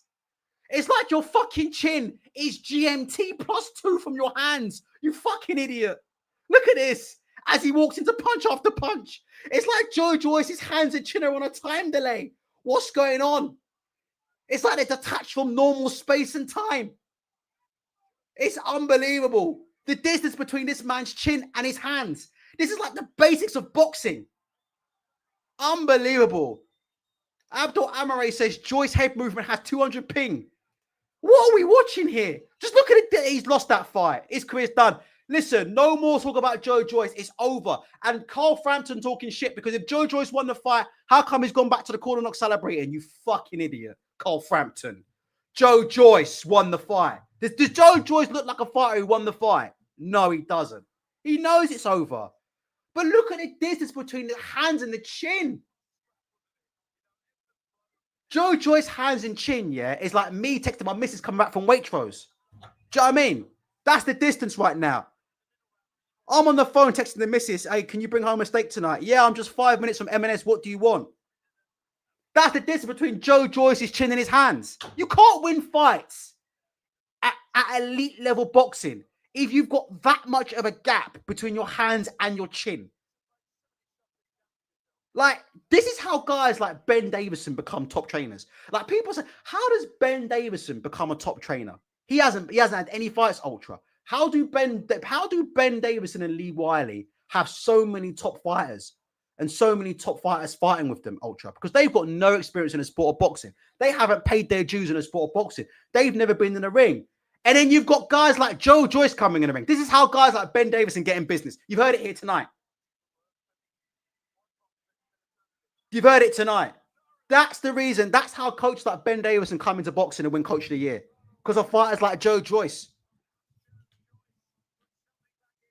Jesus Christ. All right, guys. I'm waiting for the... And listen, like I said before, I like Joe Joyce as a human being. I like him. I say these things because I don't want to see him get hurt. I like Joe Joyce a lot. I really do like Joe Joyce. And I want him to win this fight. But you can't box like that at an elite level and get anything. I'm sorry. Right? We're talking about clean, effective punching. You can't take that many shots in a fight and get a decision. Absolutely fucking ridiculous from Joyce. Let's wait for the final verdict. I've got a feeling we're going to hear some cards that absolutely stink. Do you think we're going to hear a split decision? I'm willing to bet you. I'm going to tell you a bet right now. 110 in the chat. Please hit the like button. I'm telling you right now, I've got a feeling we're going to get a split decision. Don't ruin it. I'm just gonna lower the comments so I can't see them. But I've got a nasty feeling we're going to see a split decision. When it's really about fucking 7-3 Hrgovic, in my opinion. Or something like that. I would say 7-3 or whatever. It's Hrgovic. Yeah. Decision. I reckon we're going to get a dodgy split.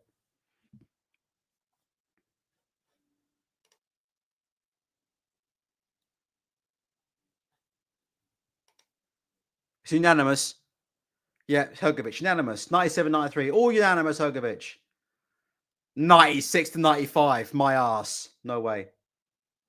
Yeah, all Hrgovic. All Hrgovic. Joe Joyce knows he's lost that. All Hrgovic. All Hrgovic. And that's why Frank Warren signed him. Yeah, and rightly so. There you go. That's the end of Joe Joyce. That's the end of Joe Joyce at top level boxing, in my opinion. And rightly so. Filip Hergovic there has resurrected his career, and rightly so. If Filip Hergovic was in there against himself tonight, if you want to know the honest truth, Filip Hergovic was in the ring tonight against himself. And that's the honest to God's truth. You have some fights where who are you actually fighting? You know, the truth is you're fighting you. And that's what Filip Hergovic was doing. He deserves a lot of credit for that fight. He took the fight on short notice. You know what I mean? He had to dig himself through the trenches. Any questions there about Filip Hergovic's heart, which I didn't have any questions, yeah? But any sort of questions about Filip Hergovic's heart and things like that, those questions now are thrown to the wayside. What's now for Joe Joyce? Joe Joyce is to me, like I said before, is a lovely guy, but that is a disgraceful performance. So let me just change the title of the stream, and then we're going to get some call-ins going, all right? So let me just change the title of the stream, guys. Just give me 1 sec.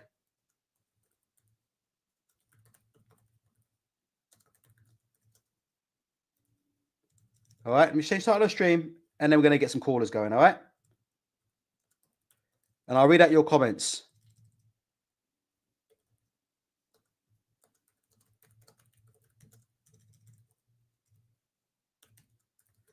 He won't retire, by the way. He won't retire. They'll make Chisora 5 or something. It'll be him and fucking Chisora 5 again. But Joe Joyce absolutely should retire from boxing. In my opinion, I thought he was an absolute disgrace. And that's my opinion about that. Let me just quickly change the title of the stream. Sorry about that, guys. 113 in the chat. Guys, if you like my commentary, which I'm informed quite a few of you did, if you can please hit the like button. Because this is when people start to come in now for the post-fight, okay? Shevin is asking for the link. I will give you the link in just a second, please, Shevin. I will give you the link in just a second. Just trying to find a few things and then we'll get going. Please hit the like button. We're about to get some callers coming in. I will be posting links right now. Ryan, do you want a link? If you don't, it's fine, Ryan. Ryan, by the way, if you want to do a show tomorrow, you don't need a link. So let me know, Ryan. It's up to you what you want to do. Ryan, if you want to do a show, we can do your own show tomorrow. I've got no problem in doing that. We can do a Sunday show tomorrow, Ryan. So let me know if you want to do that. And we can go through the Adeleye, and we can go through Joyce. We can talk about Wardley. We can talk about Chisora and Dubois. Shevin, if you check your email, Shevin, you've been sent the link. Wait for Tony to come on. Tony knows it's time to come on and speak to the people around about this time of the evening. Joyce, it's the end of Joyce's career, in my opinion. He'll fight on, of course, but it should be the end of Joyce's career, in my opinion. An absolutely disgusting performance tonight. Shevin, you have a link. Tony, if you're listening, we're waiting for you. Ryan, let me know if you want to do a show tomorrow or if you want a link for tonight, Ryan. You guys all let me know what you want to do. Fat Lad says, yeah, okay, Ryan, no problem. Yeah, let me know, Ryan, if you want to do tomorrow. Let me know, Ryan. Even if it's short notice, happy to do it, brother. Let me know. All right. Yes, Ultra. Big up Adrian Remedy. Right. Joe Joyce. Beat Haven says Joyce wouldn't lose to Adeleye. No. Actually, do you know what, though? Beat Haven. Guys, what do you think in the chat? Joyce versus Adeleye. You can see that, though, isn't it? Joyce and Adeleye. You know what? Would you? I would watch that tomorrow. Joyce and Adeleye. Because really, Joe Joyce should retire, yeah? He should retire. But they're not. He's going to get recycled again, isn't it? They're going to recycle him one more time. So, Joyce and Adeleye, what do you think? Who put in the worst performance tonight? Joyce or David Adeleye? Those two performances tonight from the two main events were disgusting, in my opinion. Both Joyce and Adeleye performances were absolutely terrible performances, in my opinion. Joyce is just, and again, people are going to say, Ultra, I'm being too harsh on Joe Joyce. But for me, like I said before, when you step in the boxing ring, right, we all know, right, the boxing ring is a very, very dangerous place to be, right? It's a very, very dangerous place to be. Like, we had somebody die last week, didn't we? We had somebody die last week. I think it was a Nigerian fighter who was fighting, who died in a ring last week. So boxing is a very, very, very dangerous sport. And I like Joe Joyce, yeah? I like Joe Joyce as a human being, and I like Joe Joyce as a person. But I do think he makes an absolute mockery of the sport. That's my opinion, right? Shevin's here, yeah?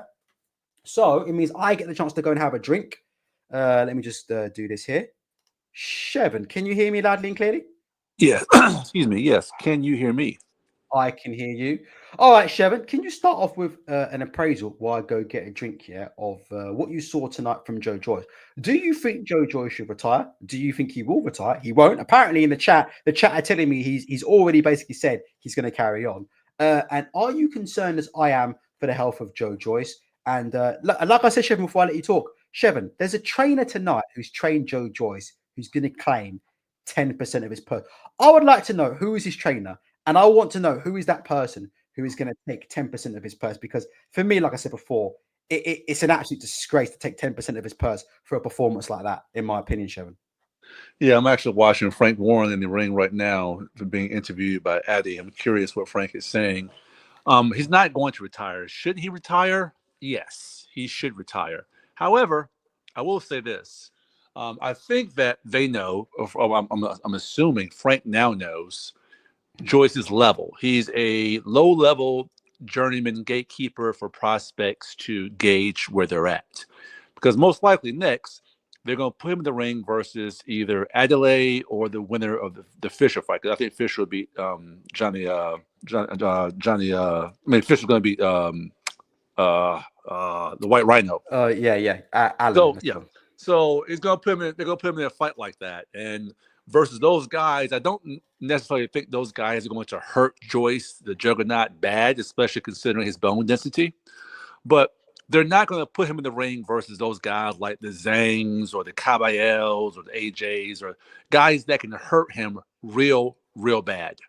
They're not going to do that, I assume, because even though he went 12 rounds against Hrgovic tonight, like you said earlier, it was on 2 weeks' notice. Hrgovic on a full fight camp would have hurt Joyce real bad, kind of similar to what the way Miller's going to do Wardley. But that's another conversation. But yeah, so I think that he's going to carry on as long as Frank brings his level down even more. Because to be fair, they had him scheduled to face another heavyweight, Dylan White, who's also washed to bits and also old. So they know his level. If they keep him at his level, fighting fellow washed journeyman, there's nothing wrong with that. If they keep him fighting up and coming prospects, also, that's kind of his level. You keep him on that level, he'll have some fights, he'll test some guys. He's not going to beat anybody really, but he'll be a gauge meter for guys to gauge where they're at, and he'll be a guy who'll give some fun fights versus fellow old washed journeyman. And I will say this too: we have to remember, outside of his technical limitations, Joe Joyce is 40 years old. Like, he's old as us. He's old, right? He don't look his age, but he is an old man. So a part of his technical issues or his limitations, we have to attribute some of that to his old ass age. He's an old man. So you put a guy with limited physical limitations or limited techniques in the ring versus other fellow journeymen like Chisora, like David Adeleye. That's probably who's going to fight next, Adeleye or Fisher. Those guys are going to beat him, but I don't think those guys are top 10 heavyweights who are going to hurt him. So he'll probably 2 or 3 more of those fights. He'll get a few more 6, who knows, maybe 7-figure checks. And it's almost like he's about to go on now what's called a retirement run. This is his 401k, basically. Get a few more big checks before he calls it quits, and he grabs a few of those slaggies from Wales he brings over to America sometimes and ride off into the sunset. For me, Shevin, can I ask you a question? Do you think that I'm a bit too harsh on Joe Joyce? And no, I don't. I don't, because I like Joyce. We both like him. He's a fun dude. I think he's funny. I've always liked Joe Joyce. He comes forward. He legit will fight anyone. You know, fighters say that all the time. We know very few fighters mean that. Joyce will fight anyone. However, that fight anyone attitude for guys like him who have no defense is going to be to their detriment towards the end of their career. Just because they're going to fight anyone. Anyone also means guys who can hurt them badly, and we don't want to see that. I know I don't want to see him get hurt bad. So he should retire. I do not think he will retire. But I don't know. One thing is interesting too. So Shevin, can I just address one of the comments here? You can see it on the screen. It's Kevin B saying, "What the fuck is that clickbait title? There was nothing disgraceful about that loss. He was the heavy underdog. Being disingenuous there. The result." Nothing disgraceful about the result. It's the performance, mate. That's what we're talking about from a boxing perspective. All right, Joe Joyce, right? I'm sick of having this fucking conversation, but I'm gonna have this conversation one more time, right? Boxing is a very, very dangerous sport, right? We had someone who got killed in a ring last week, right? You guys need to stop glorifying these fighters, these glorified heavy bags who are going to cause themselves a lot of damage, right? I know it seems like Joe Joyce can take these punches in the ring, but you've got to think about what's the state of his head, his brain, his skull. I don't look forward, to the person who's going to be scanning this fella's brain for the next 30 years with the amount of shots we've taken, right? You guys can't have it both ways, right? Every time we get a tragedy in the boxing ring, you get guys like Kevin B, right? And it's guys like Kevin B who will come on Twitter and will say shit like, "R.I.P. You guys, press 1 if you know what I'm talking about. Press 2 if you disagree." You know, every time we get a death in the ring, am I lying? Every time we get a death or a tragedy in the ring, it's guys like Kevin B will be going on Twitter, "R.I.P. R.I.P. He was a great guy. R.I.P. He was a great fighter." But they don't call out, the unnecessary punishment that these guys are taking in the ring. Stop glorifying a mobile heavy bag. The guy must have taken, anywhere between 100 to 200 clean shots around the side of the head and the chin tonight. Enough, man. This is not what professional boxing is about. Do you understand? I know people want to see a good fight. And I always say, if you want to see a good fucking fight, yeah, if you step outside and go around the corner to the red line, you'll see plenty of good fights out on the streets tonight, right? This is supposed to be professional fucking boxing. Professional boxing. It's supposed to be a sport between hit and not get hit, right? And we know there are some fighters out there who get hit more than others. But I have to say, and I have to make it clear, Joe Joyce's performance, I will double and triple and quadruple down. He was an absolute disgrace in the boxing ring tonight. Not in terms of heart, not in terms of fitness, and not in terms of result. But if you call that boxing, that's an absolute disgrace. Talking about hanging your chin out to dry. We're talking about dropping your hands after punching. We're talking about some of the worst footwork you will see anywhere, in any con. Listen, I have seen guys who have done white collar boxing 3 and 4 fights who've got better footwork than Joe Joyce. The way he's leaning over his back foot to try and avoid the punches, almost going in that please don't hit me kind of stance. The way he stumbles in chin first into punches. The fact that Filip Hergovic here, for at least 2 of these 10 rounds tonight, literally stood in a corner. Am I wrong, Shevin? Did Filip Hergovic not spend rounds 7 and 8 in opposite corners, just standing there, not even moving his feet, shoulder rolling and fucking hitting Joe Joyce and pot shotting him flush in the chin, side of the jaw, around the side of the head all night long? And you guys are going to glorify this fucking glorified heavy bag all night until something bad happens to him, right? That's what's going to happen, right? Until something bad happens to him. Or until he has a brain scan gone wrong. And then you guys are going to be on Twitter with your Twitter fingers going, R.I.P. Joe Joyce. Oh, do you about Joe Joyce? He failed a brain scan. Oh, do you about Joe Joyce? He got CTE. Oh, do you about Joe Joyce? That has happened to him. Oh, R.I.P. Shevin, what do you think? Am I right for saying that? Am I wrong? Chat, what do you think, chat? Am I right for saying that? Am I wrong? I will read your comments. Shevin, carry on. Well, what I will say, I do see the point Kevin B is making in the sense that Joyce was the heavy underdog, so he should have lost. He should, according to the odds, he should have been knocked out, and he didn't get knocked out. I had him losing. I thought he would lose. So I'm not saying the result is a disgrace.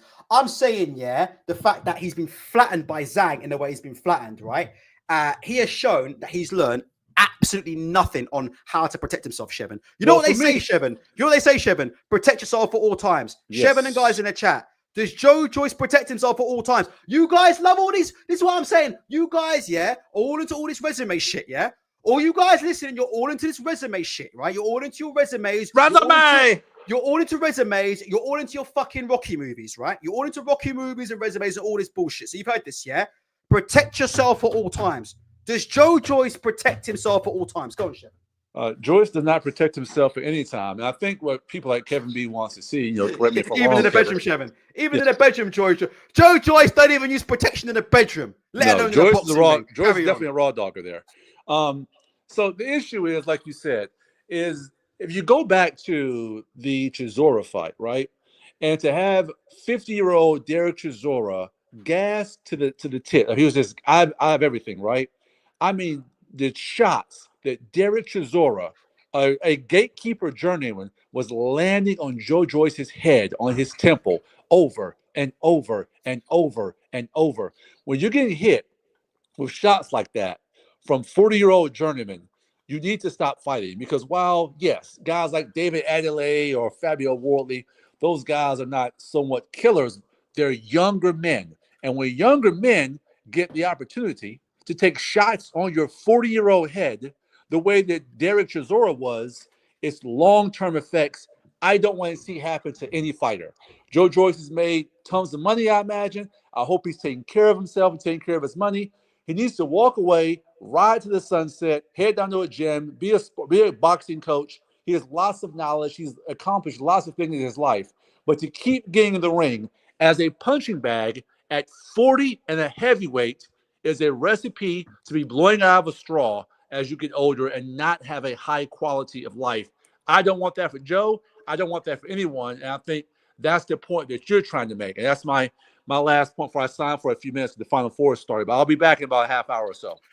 Okay, no worries, Chef. All right, let me read out some comments. Chuck says, excuse me, he says, I get what you say, but Ultra, you've been near the game. I haven't really, but I get what you say. But Ultra, you've been near the game. Have the ear of trainers and Frank. No, I don't. I've never spoken to Frank Warren. You know what? Can I tell you something? I would like to meet Frank Warren because one of me and Frank Warren hasn't got very long to go. Like it's me or Frank Warren. Both of us don't have long to go on this planet, yeah. So I would like to see Frank off the air, not even on the show. I would like to speak to Frank because he's a legend in the sport of boxing. I mean, I could probably get a press pass pretty easily. I think I could be wrong about that, but I'd like to think I could get a press pass in about 3 seconds for Queensberry. You know, given all the things I've done over the last couple of years. But anyway, let's be quote. Why the hell are Joe Joyce's people not protecting and drilling this into him? Right, let me tell you what's going on with Joe Joyce, right? I want you to listen now. I'll tell you exactly what's going on with Joe Joyce, right?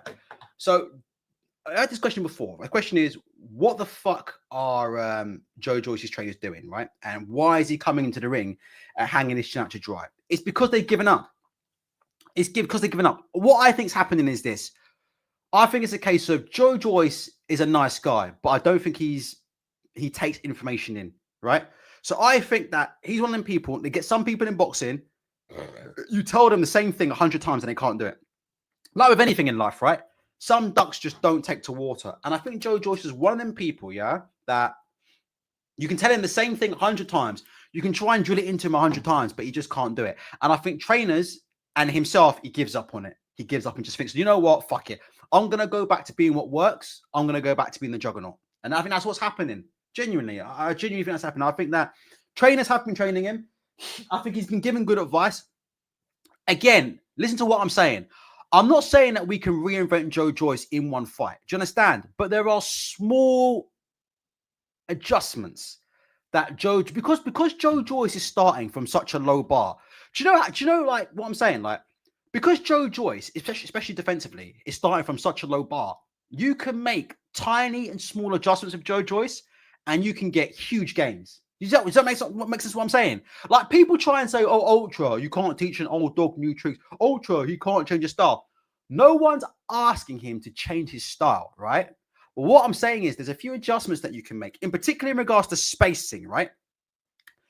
What you need to do with Joe Joyce is get him, right, starting his punches from further away from the opponent and finishing up further. Because if you look at Joyce, right, a lot of Joyce's problems come down to one thing, right? A lot of Joe Joyce's problems come down to the simple fact that he starts his combinations from too far close to the opponent, and he finishes his combinations too far close to the opponent, right? That's like, if you had to distill Joe Joyce's problems down, yeah, into one thing, that's the bottom line of it. We've talked about his hands, his guard, and all this stuff. But the bottom line about Joe Joyce is Joe Joyce starts his combinations too close to the opponent. He starts his combinations in range, and he finishes his combinations in range, which is why he's always there to be hit, because he doesn't know how to manipulate distance with his feet, step in. He doesn't have to start outside of range, right? And step in with the punches, yeah, to bring himself into range, and then step out of range to get himself out of trouble. He doesn't know how to do these things. But that's something that you can talk with the most basic of in and out footwork drills. Plus, you need to enforce it in the sparring.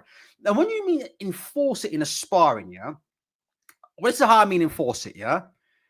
If the fighter's not doing what he's not doing, or he's not able to execute in sparring, then you stop the spar. Stop the spar. Seriously, people don't like to hear that, but I'm serious. Well, you can't move it in and out. You're not picking up your hands. Well, we're not letting you carry on. And I bet a lot of that goes on in the sport of boxing. Do you know what I'm saying? Where, you know, you tell a fighter something, he goes into sparring, he's not doing it, yeah, and then, you know what I mean, they let him carry on the spar anyway. Nah, stop the spar, literally jump in the middle of the ring, stop the spar, you know what I mean, and literally tell him in the middle of the ring, look, I've got to see these XYZs, or I'm going to pull you out. Do you know what I mean? You've got to enforce it. You've got to be hard with it. It's no different to football, right? If you're seeing a rondo in football, right? Let's talk about one of the greatest managers of all time, right? Ruben Amorim, right, of Manchester United, right? One of the best managers in the history of football. That's why, yeah, he's won like fucking 6 out of 19 games so far. But Brian Burke keeps telling me that he needs to be in the job. Maybe talk about that tomorrow, right? Now, when you're doing a rondo at Manchester United and the manager asks you to do something, right? And you're doing it wrong, does the manager just carry on training? The manager just tell you to carry on doing the rondo anyway, or carry on doing the 5-3-5. He stops, doesn't he? They've got whistles. He blows up a whistle. Worst whistle ever, but you get my pin, yeah? You get my picture. Whistle up. Hey, you're not doing what you've been told. Stop the session. You need to do this, this, this, this, and this. Right, restart the session. That's actually how it works in football. That doesn't let you fucking carry on. Oh, fucking let him carry on. He's fucking doing everything I asked him not to do, but we'll let him carry on anyway. Like, I don't know. But I disagree. Theme is saying you can't change it, Ultra. Yeah, of course you can. Of course you can. Of course you can. You can change. You can make small adjustments. If you know about boxing, you know that his ceiling is so low that there are plenty of small adjustments that you can make, which can lead to big gains. You're not training Sugar Ray Leonard. You're training Joe Joyce. Do you understand? Do you understand how little improvements you'd have to make to Joe Joyce to see a huge amount of gains? Just simple things like spacing, and he'd be a different fighter. But it is what it is. Let's have a look here. Cameron Khan says, watching Joe Joyce walk into punches. JBO says, I think Joyce has... Oh, Jesus Christ. I think Joyce has learned his capoeira movements and can't train it out. That's why he looks so off balance. What do you think? You think capoeira is the reason why he's so fucking dreadful in the ring? Was he this bad in the amateurs? God, I can't remember Joe Joyce in the amateurs. I used to watch bits of him in World Series of Boxing. I know when I was looking at fighters like Usyk and stuff like that, we watched Joe Joyce. Was he that bad in World Series of Boxing?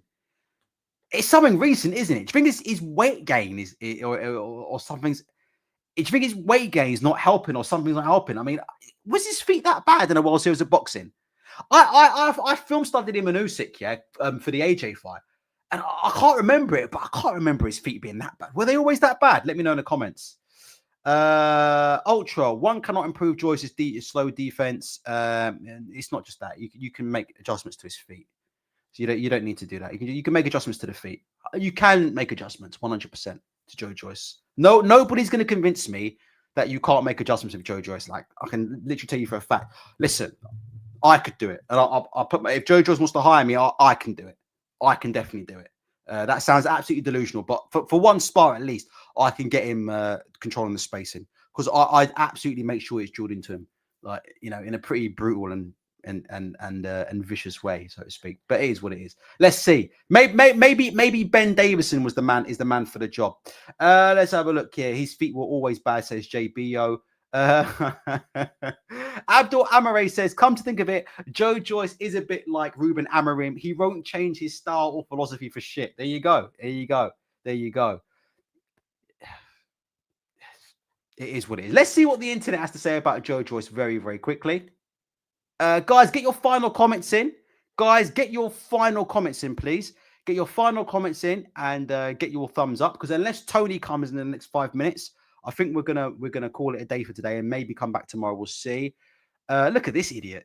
He's saying about Hrgovic. It speaks really bad of him that he couldn't stop Joyce. These people know nothing about boxing. Terrible. Joyce needs to turn it in now. The damage isn't worth the paydays anymore. Oh, a lot of guys are upset with Adam Smith. I told you about Adam Smith. Like I said before, I'm glad he's healthy, right? And I'm glad he's enjoying his life, which he should do. But Adam Smith shouldn't be anywhere near. And the guy is clueless about boxing. And that's what I'm saying. British boxing is the blind leading the blind. Literally, the blind leading the blind, yeah? It's blind trainers leading blind fighters, leading blind commentators. The blind leading the blind. And Adam Smith, I heard him tonight, and he's an embarrassment. He was talking about, oh, Filip Hergovic is looking at his corner, trying to act like Hrgovic was on the verge of quitting. Why would he quit? He was landing 150 shots a minute on Joe Joyce's chin. I mean, Adam Smith is clueless about boxing and shouldn't be working in boxing. But you know, it is what it is. It is what it is. Correct result. I'm looking at Twitter in a minute. Correct result. Joyce needs to call it a day. Nobody can take that amount of right hands and be okay enough.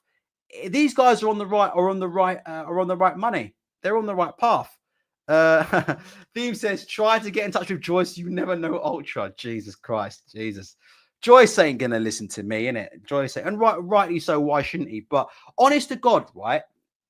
Simple spacing in terms of, right, stay outside of range, step behind your punches, step with your shots, step out. That's what I'll be working with Joyce, right? That's what I'll be working with Joyce. Start outside of the range, right? So get the distance down, start your work outside of the range, step in, get your work off, step out. That's the kind of stuff I'll be looking with Joe Joyce. Yeah? Start from outside of distance, step in, get your shots off, step out type of thing. yeah, with bells and whistles. That's the kind of thing that I want to see from Joe Joyce. But if you look at Joe Joyce, he doesn't even do that. He constantly walks himself into punching range. Adam Smith versus Stephen A. Stephen A by knockout. That's how bad Adam Smith was on the pads. Adam Smith is hopeless. Martin says Joe Joyce was a lot more elusive in the amateurs. His defense was never the best, but he was twice the fighter then. He is like pushing 40, like me. I mean, he is old. Ultra, does Joyce beat Dubois? Oh, does Hrgovic beat Dubois in a rematch? No, I don't think so. I think Daniel Dubois punches very hard. All right, that's the difference, right? Daniel Dubois punches. Can I say something before we go? Like, a lot of people lie about the Joyce and Dubois fight. Joyce and Dubois was a close fight. Like, if you go back and watch that fight, like, it's a very, very close fight. And Dubois rattled Joyce on multiple occasions in that fight. Like, Dubois rattled Joyce. Not saying Joyce is on the verge of going down, but you could see around Joyce's bell with several right hands in that fight. And that fight was a close fight. Because Daniel Dubois lost the fight and people want to shit and piss on Daniel Dubois, there's this old wives' tale that's going around like Joyce dominated him, broke him down. That's not what happened. It was a very, very even back and forth fight. Yeah. But unfortunately, Daniel Dubois' eye socket went, and then it did not become an even fight. And that's all that happened. Like, up until Daniel Dubois' eye go, and it was a very, very close fight. Dubois was always in that fight. But people have somehow rewritten it as if Joyce went in the ring and just laid down a one-sided beating on Dubois. And that is not what happened. Dubois was always in that fight. He was always in that fight. And then his eye went, and then he wasn't in the fight. So it was what it was. I think Dubois will stop Hrgovic again. I think Dubois punches too hard. Simple as that. It's just that simple. Dubois punches too hard for Hrgovic, and sooner or later he's going to catch him. And Dubois, and again, I'm not going to make any accusations, but Daniel Dubois' work rate in his last 3 or 4, people don't understand. Daniel Dubois' work rate has gone through the roof in his last 3 or 4 fights. Like, have you ever seen Daniel Dubois' work rate? The amount of punches he's throwing, the amount of pressure he's applying in these fights. He's a completely different fighter. Like, I think he's the only fighter today that could beat Alexander Usyk is Daniel Dubois. I actually think so. I don't think he would beat Usyk, but if you're asking me any fighter today who could beat Usyk, for me it's Dubois, because he actually has a bit of work rate these days. He's got a bit of work rate, and he definitely has the punch power to get Usyk out of there. 100%. There's no doubt in my mind. Like, Tyson Fury didn't have the punch power to get Usyk out of there. Daniel Dubois has the one punch power, in my opinion, to really rattle Usyk, really, really rattle him, and to switch him up and change him. You know, that, in my opinion, right? I'm not saying he'll win the fight, but that's what I'm saying. So yeah, I just think, like I said before, Dubois definitely against Hrgovic, definitely. But you know, it's heavyweight boxing. One punch can change it all. Has anybody got any final comments, guys? Do you think I've been too harsh tonight on Joe Joyce? They've got the Joe Joyce Defense League in the comment section. Apparently, I'm being harsh for Joe Joyce. I'm telling you right now, accumulation of punches, mate. I know you're a professional fighter, but I swear to God, man, you know, listen, right? I would not want to be on the end of all those punches, man. I would not. It would make me worry every single night about what's going to happen in my next brain scan. It really would make me worry, you know, about what it's going to be like. Do you guys understand what I'm saying? Like, it would make me worry, man, about when I have my next brain scan. I hope it's going to be okay, you know. And I'm not, you know, I'm hoping Joyce is okay, but I'm saying, like, it's not right and normal to take them, because he takes, right, an abnormal amount of punishment. And because he doesn't get stopped often in his fights, he takes a sustained beating in a lot of his fights. Does that make sense? Like, most of Joe Joyce's fights go the distance, right, for the most part. Other than the Zhang fights, right? Most of his fights are going a distance or going late or whatever. But he's taking a lot of sustained punishment, right, in his fights. So for me, like I said before, I'm not a fan of it. Yeah, I'm not a fan of it. And lastly, you know, for me. And this is going to sound a bit cringy, but we'll leave it on this. You know, you need to show respect for the sport, you know.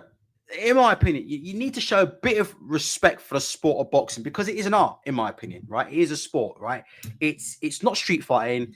It's hit and not be hit, right? I know, look, you get into a fight, you know, at some point it's all guns blazing. It is what it is, right? I know what it is, right? But right, you need to show some respect for this for the sport of boxing. You need to protect yourself at all times, and you also need to show respect for yourself in the ring. And I don't think Joe Joyce takes any of them 3 boxes, and that's what I leave it at. I don't think he shows respect for the sport of boxing in terms of the respect for the technique that's involved to get to that level. I don't think he protects himself at all times, and I don't think he shows respect for himself in the ring. So you guys listen to this. You drop me a comment and you let me know what you feel about it. Yeah, all right. And if I can do a show tomorrow, I will get back to it and I'll address it tomorrow. But that's what I feel. You know, protect yourself at all times. He doesn't do that. You know, he doesn't protect himself at all times. He doesn't have any self-respect in the ring. He doesn't have any self-respect in the ring. He has no self-respect in the ring. Because if you respect yourself in the ring, you at least try, yeah, to not take shots and don't hang out your chin and sell out your chin like that. Last comment of the day will be for Blue Collar Sports TV. I am not a sentimental boxing fan, but Joyce should retire with dignity, but it's getting to be a really, really hard watch. Listen, him and Adeleye. And you know what? I agree with Shevin. I think right now, give me a name. Who wins, Joe Joyce or David Adeleye for the British? Give me a name. I'm picking Joe Joyce right now. Despite that, which is going to contradict everything I've just said, but I don't care. Right now, Joyce or Adeleye? I'm picking Joyce. For the British title, I am picking Joe Joyce in that fight, which tells you everything you need to know about David the Roadman Adeleye. If somebody could find Tony's reviews, I'd like to know where the fuck he was and why he wasn't on tonight. Tony, if you were listening, if you want to come on and do a show tomorrow, Tony, me and you, we can do it and bring Sharon on. Let me know. Drop me a comment, Tony, if you're interested, and we'll try and fit you in tomorrow because I am looking to do some kind of show tomorrow. Guys, take care of yourselves and each other.